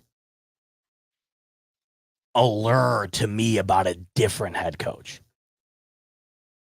One player said in the article to Tyler Dunne, quote, "The only head coach Josh Allen knows is Sean McDermott." And that's deep when you think about it. Josh Allen's been as great as he has with Sean McDermott, a defensive-minded guy who we're starting to find out, and who I think through what I think we've seen, does not necessarily have an overwhelmingly great connection with the quarterback. What might he be with an Andy Reid, with whoever you want to plug in there? An offensive guy who they have a good rapport together with. We've seen how great he's been with this situation. How great could he be in the other situation? And I don't even know if we can fathom that. And that to me has always been the most interesting aspect in discussing a potential head coach move.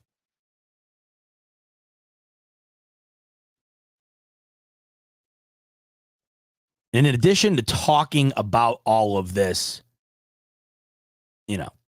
this whole situation surrounding Allen and McDermott together,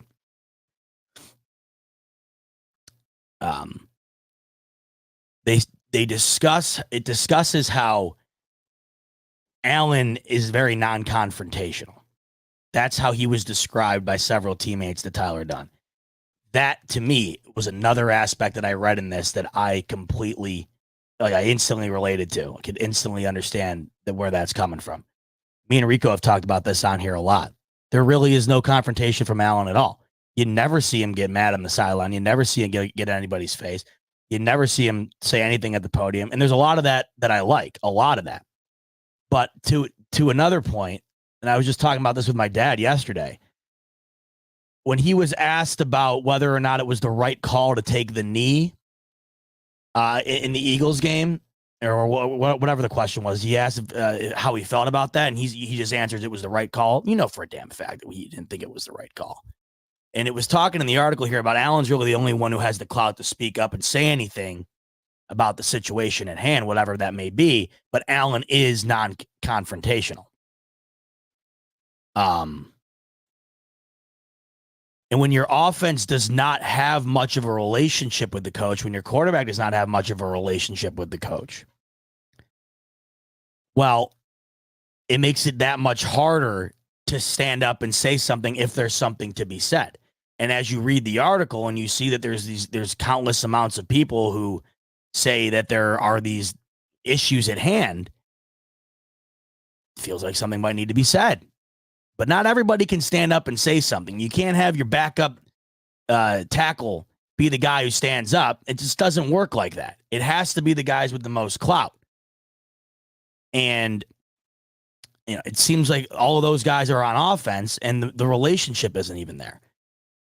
Within this article, it also discusses how there seems to be a lack of understanding between McDermott and Stephon Diggs, and really his inability to sort of be able to handle star athletes, which is a tough thing to do. It's very tough to do. So I looked at the NBA a lot. I think that's one of the hardest aspects of being an NBA coach. That's why I think what Phil Jackson did with the Bulls back in the day was so impressive, because the amount of different personalities on that team and the ability to pull them all together and win games and win as many titles as they did is absolutely extraordinary. It takes a special person to be able to blend all of these different personalities and egos together and have it work in one cohesive unit. But it has felt like the tone in discussing McDermott's relationship within the with the team, it just feels as though he lacks the personal and social skills to be able to relate and therefore coach each individual type of person on this team. And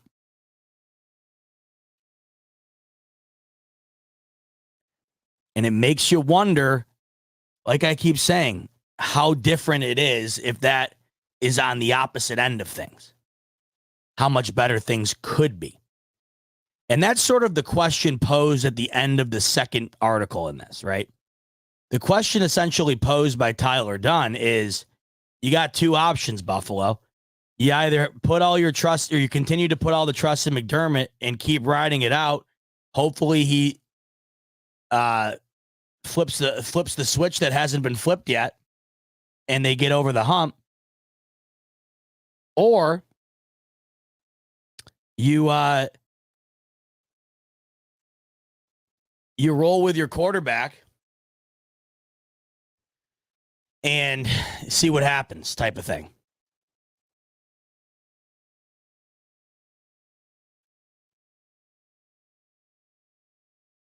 I would say above everything, in this article, it generally it asks the question, what do the Bills do from here?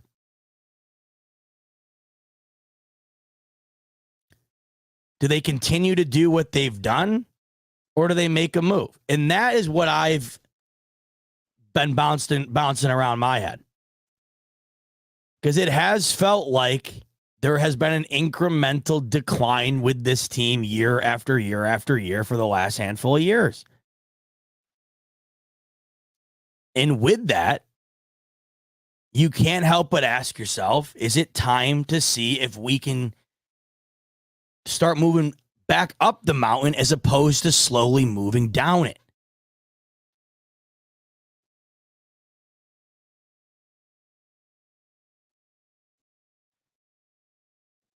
Because you only have so long with 17. And everybody knows that.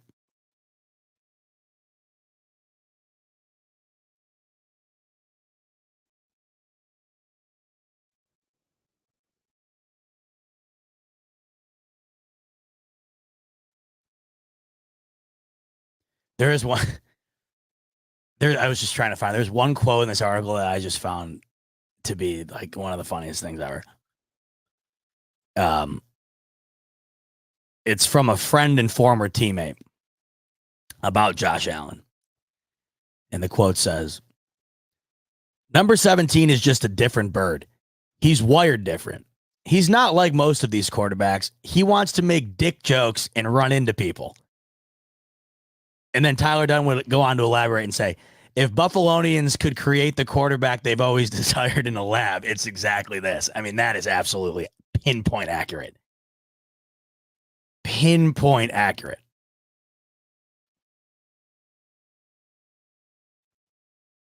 And my headphones just died. It's funny as you read this and you're trying, because I feel like as a Bills fan, this article overall doesn't make it feel great. You get to the third part of it and you read that, and it's like definitely a nice little lighthearted moment that kind of gets you to laugh as you continue to go. But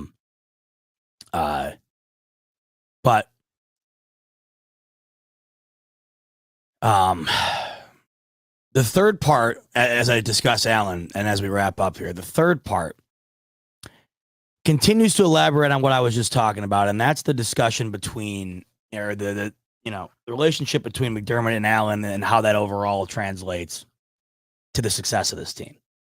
And it talks about how McDermott might not be taking the best out of Josh Allen and putting that to use. It might be, in fact, hindering what Allen is the best at, which therefore might be hindering this team. It cites when Sean McDermott discusses taking aspects of the game out of Josh Allen's hands that, might serve him best. And there's part of that I agree with. Like when he talks about taking certain plays out of his game that could be at risk to his health. I mean, there's part of that I agree with, because you can't have Allen running every other play. But if you did notice throughout this year, and I think up until recently this has changed, they just weren't running him at all. That can't happen either. And then as you read stuff like this and you start to question everything, you wonder if McDermott was like, we're not running him at all. We can't do this at all type of deal, because it just kind of felt like that. It literally felt like Allen had shackles on. He was not allowed to make the go nuts Josh Allen type play. And then all of a sudden it seemed that as of late, he was given the ability to do that. And what do you know? The last two games, they've scored 30 plus points, and the offense should have won both of those games for the team. But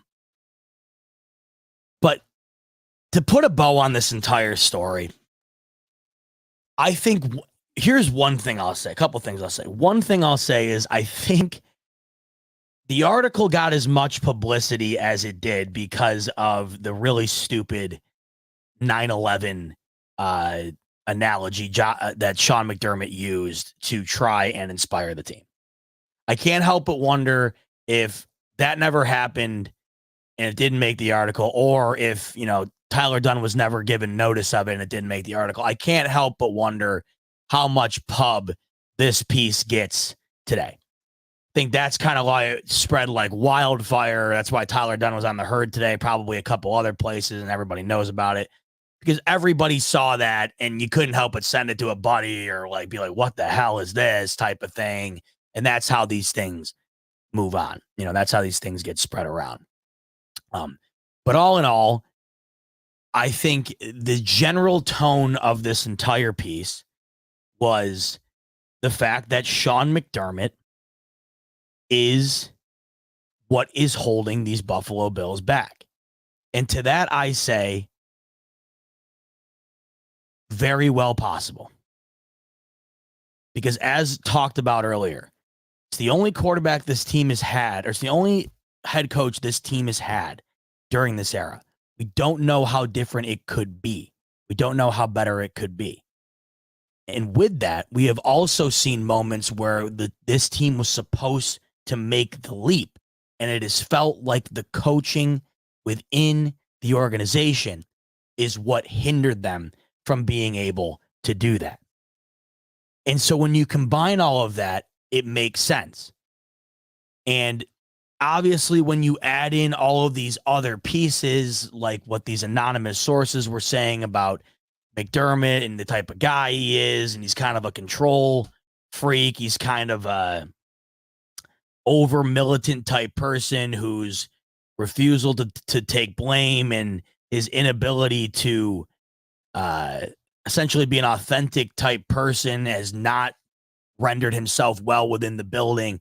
You add all this stuff up, and I think the general intent of this piece is to demonstrate the fact that the Bills would be a better team without Sean McDermott, and therefore you come to the conclusion that it's essentially laying out the roadmap for the reason why Sean McDermott should no longer be the head coach of the Buffalo Bills. At this point, I feel like we're at a very odd crossroads. I think there's a lot of people right now, including myself, where if I had the button, whatever, like how the president has the nuclear launch code button or whatever, if I had the access to the big button, I'd be closer to hitting it. And when I say hitting, I'm not talking about launching nukes. I'm talking about firing McDermott. I'd be closer to hitting it than I've ever been. But I'll also say this. We talked about this today because it's prominent, it's newsworthy, and I wanted to come on and give my thoughts about it. There's also 5 games left of the year. 5 games left in the year.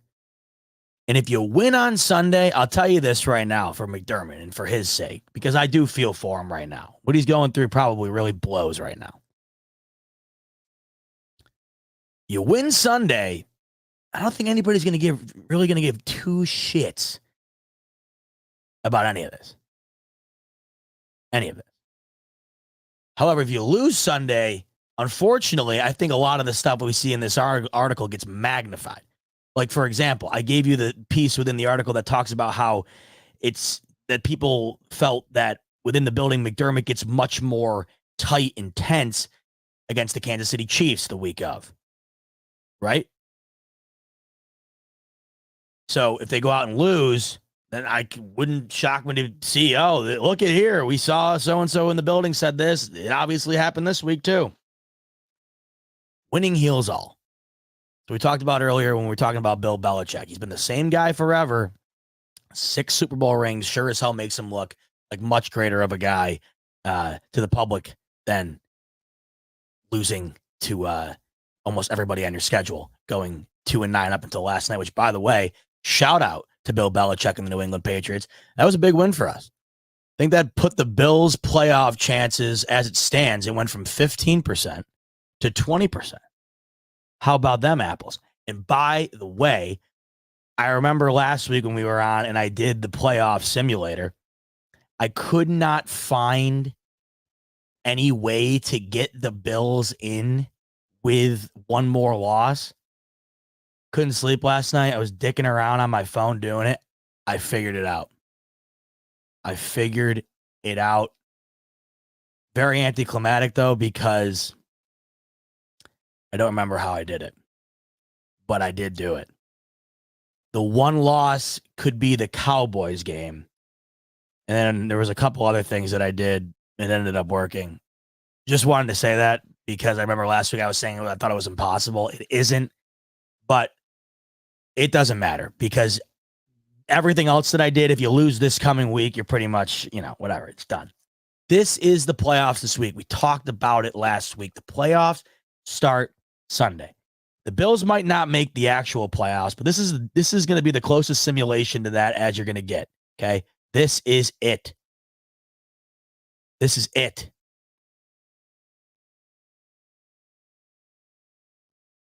And with this stuff that's just come out, you can go a long way in moving past it with a win Sunday. Even furthermore, you can essentially knock this article into oblivion, basically off the face of the planet as far as relevancy is concerned, if you make the playoffs. Because if Sean McDermott makes the playoffs, it'd be one of the more incredible feats this franchise has pulled off in some time. It will 100% put this whole thing on the back burner, and it'll give him an opportunity to at least have another crack at what they've been trying to do all along. But the ball is in Sean McDermott's court. Where we're at right now, however, is just a very odd crossroads where you have all of this information. You're having a tough time processing it. A lot of it doesn't seem like it lines up with what you've known. However, you've got 25 plus sources coming in to Tyler Dunn, giving you examples of things that have not necessarily been prominent to any of us fans up till now. They have not been known up until right now. Even with the beat reporters within the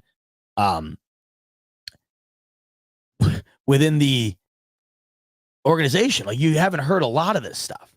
So you're at a crossroads where you're hearing all this, you're trying to dissect it, and at the same time, you're also adding all that on top of the things I think we already knew, and the lack of the ability to coach in the big moments, getting out coached often. This sort of inability to be able to overcome his own mistakes, learn from those mistakes, implement new things to do so.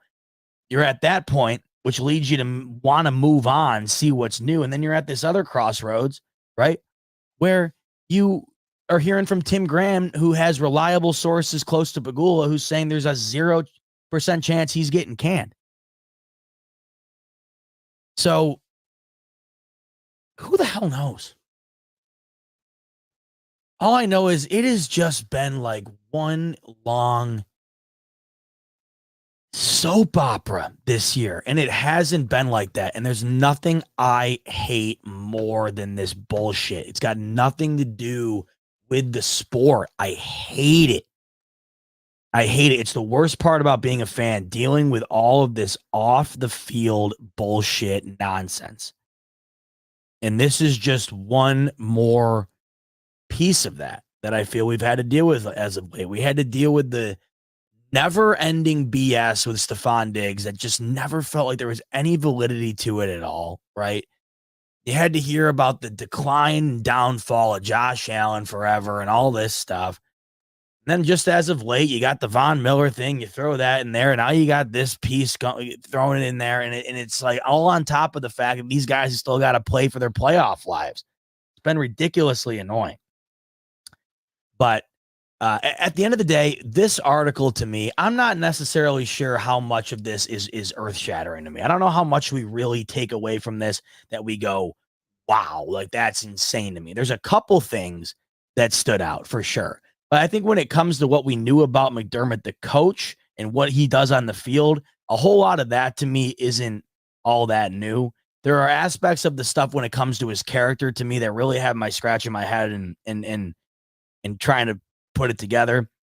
But, you know, at the same time, a lot of that stuff does jive with some of the stuff we have seen as of late with the Leslie Frazier and Brian Dable situation. It just does make you wonder what exactly goes on behind the scenes there and how that is translated into the success of this team. But either way, only time's going to tell.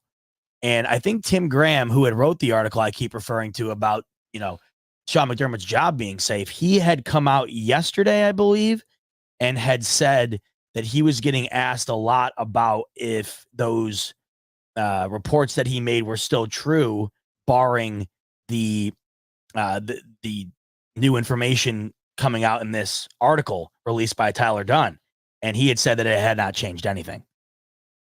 So at the end of the day, if you read this thing, I don't necessarily know if you take a whole lot from it that you didn't already know. It did feel to me like there was a motive to really push the envelope that McDermott is not the right guy at head coach. And look, there's a lot of people out there that feel that. And right now, I've never felt more like that. But I don't know what good that does anybody right now going into this game. Let's talk about this at the end of the year, because that's where we're at. No one's getting fired right now, nor should they. And there's, the way things are playing out, they're still as alive as ever, which is odd and insane. But believe it or not, the ball's in their court and it starts Sunday. And I couldn't be more excited. Super, super nervous. But I'm excited. And by the way, before we wrap up, just a quick note on that game. There's a couple of big names out for the Kansas City Chiefs in this game. Not only are they going to be without their star linebacker in Tranquil, who has been banged up and will not be available for this coming game, but they will also be without running back Isaiah Pacheco, who is their top running back. That's a big loss for the Kansas City Chiefs. So not only are they coming into this game playing some pretty mediocre football, but they're coming into this game about as banged up as they've been, with a couple of really key pieces missing. So the Chiefs right now, this is about as vulnerable as you're ever going to get them. And luckily for the Bills, there's never been a moment they needed to beat them more in the regular season. So we shall see. Another big aspect of this, too, that I wanted to just put out there, just because I always think that there's an advantage to playing a team right after they play like a really hard-fought game and you did not. For example, you just saw it with the Eagles, in my opinion. You have the Eagles go and play an unreal game of the year, hard-fought battle against the Bills, go to overtime, defense is out on the field for almost 100 plays, and they follow that up by getting absolutely rolled. Getting absolutely rolled by the San Francisco 49ers. Luckily for us, the Cowboys, not overlooking the Chiefs, but just looking forward a bit. Luckily for us, the Cowboys are also playing their game of the year this week as well, funny enough. So we play the Cowboys next week at home in Buffalo. But this coming Sunday, you have the Bills' biggest game of the year, probably as well the Chiefs' biggest game of the year. They're still playing for a ton right now. Chiefs lose. They fall to 8-5. And you're starting to talk about potential issues, not only with the one seed and the top seeds in the AFC. You're talking about potential struggles within the division, depending on what Denver does, right? So huge game for both of them. They're going to be giving it everything empty in the gas tank, but so will Dallas, because they Sunday night are playing the Eagles in their rematch, and it's in Dallas, and it's going to be a unreal game. So both these teams next week are going to be coming off two of their biggest rivals, two huge games to battle it out as well. So a lot of crazy, exciting, meaningful football coming up for these Buffalo Bills. And I know with all this bullshit, 6-6, and whatever this was with McDermott and whatever the hell else has happened, McDermott said it the other day. Everything that they shoot for every year is still on the table. As crazy as that is to say. And this, in my opinion, when it comes to getting it done, is probably the biggest piece of the puzzle that needs to be put in place. Get it done this weekend, and the sky's the limit. They have a chance. And I also think it goes a long way towards putting to bed whatever this whole situation with McDermott was that just came out. But either way, glad to join me for this Friday off the cuff edition of the Smoke Break. Like I said, I wish I was more detailed in talking about it. I really do, but I had only read it once right before the show, and it's like 20,000 words. So I highly encourage you to click the link in the bio if you haven't already read it and go and read it yourself, because there's a lot in there and you can take away from it what you'd like, and you can form your own opinions. As we wrap up, I'll just say my opinion is this. My overall thoughts on Sean McDermott have not really changed much at all after reading it, right? I would say that in reading it, there are things about McDermott that I would not have thought I'd hear about him. That kind of has me spinning a little bit. It kind of has me a bit perplexed. There are also things I read about him that line up with what I thought he was. There are things I read about him as the coach and what he does as the coach that make a lot of sense as to what I've seen. So overall, after I read it, it just feels like it was a piece that pretty much mapped out every reason as to why, if you were in the camp of wanting to fire Sean McDermott, you would fire Sean McDermott, right? That makes sense. It literally just felt like, hey, if you are looking for reasons to consider moving on from McDermott, here's a whole hell of a lot of them. But there's also stuff in there that gives you examples of reasons why he has been successful as the Bills coach and why, Pagula might want to continue with him. We shall see what the future holds. But above anything else, all that matters the most coming up is the future that is determined on Sunday. Bills, Chiefs, 425. I cannot wait. And I can't wait to join you on Monday night to discuss the outcome of that one. Either way, that's going to be a banger of a smoke break. You absolutely already know that. So can't wait to join you for that. Can't wait to talk about that game. And I appreciate you joining me here on a Friday afternoon to talk a little bit about the recent news within Buffalo. Hopefully we have more exciting and more inspiring news on Monday than what we had to talk about today. So looking forward to it. Enjoy your weekend. Have a blast. Enjoy the Bills game on Sunday. And as always, folks, go Bills.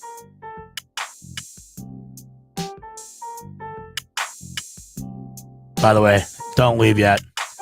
Forgot one crazy thing that I can't believe I forgot. Crazy how I forgot this. When I talked about my friends earlier at BetUS and we were talking about the line with the Bills, I have this beautiful, gorgeous video that they gave me to play alongside of my of me talking about BetUS, and I completely forgot to play it. But luckily, I did not forget to play it before I ended the stream. So one quick additional note from BetUS, which, by the way, they have their link in the description below that gives you 125% sign up bonus. That is down below. Forgot to show the beautiful video that even further translates just how much awesome stuff is going on in BetUS. So before we close up shop, quick word from BetUS. BetUS, America's favorite sports book, where you can bet on everything anytime. Sportsbook, casino, horse racing, live betting, and more. We have the best bonuses in the industry. That's right, get a 125% sign-up bonus. And to celebrate our 30-year anniversary, we are giving up to 30 risk-free bets, a truck, Super Bowl tickets, and more. Don't miss out. Play smart. Join now. BetUS, where the game begins. Sweet. Once again, receive a 125% bonus in the link below. And shout out again to BetUS for being the newest and greatest sponsor of the smoke break. And shout out to all you guys for joining in today. See you Monday night to talk Bills, Chiefs. Get it done, Buffalo. Keep the prayers and hopes alive. Much love, everybody. Enjoy the weekend. Peace.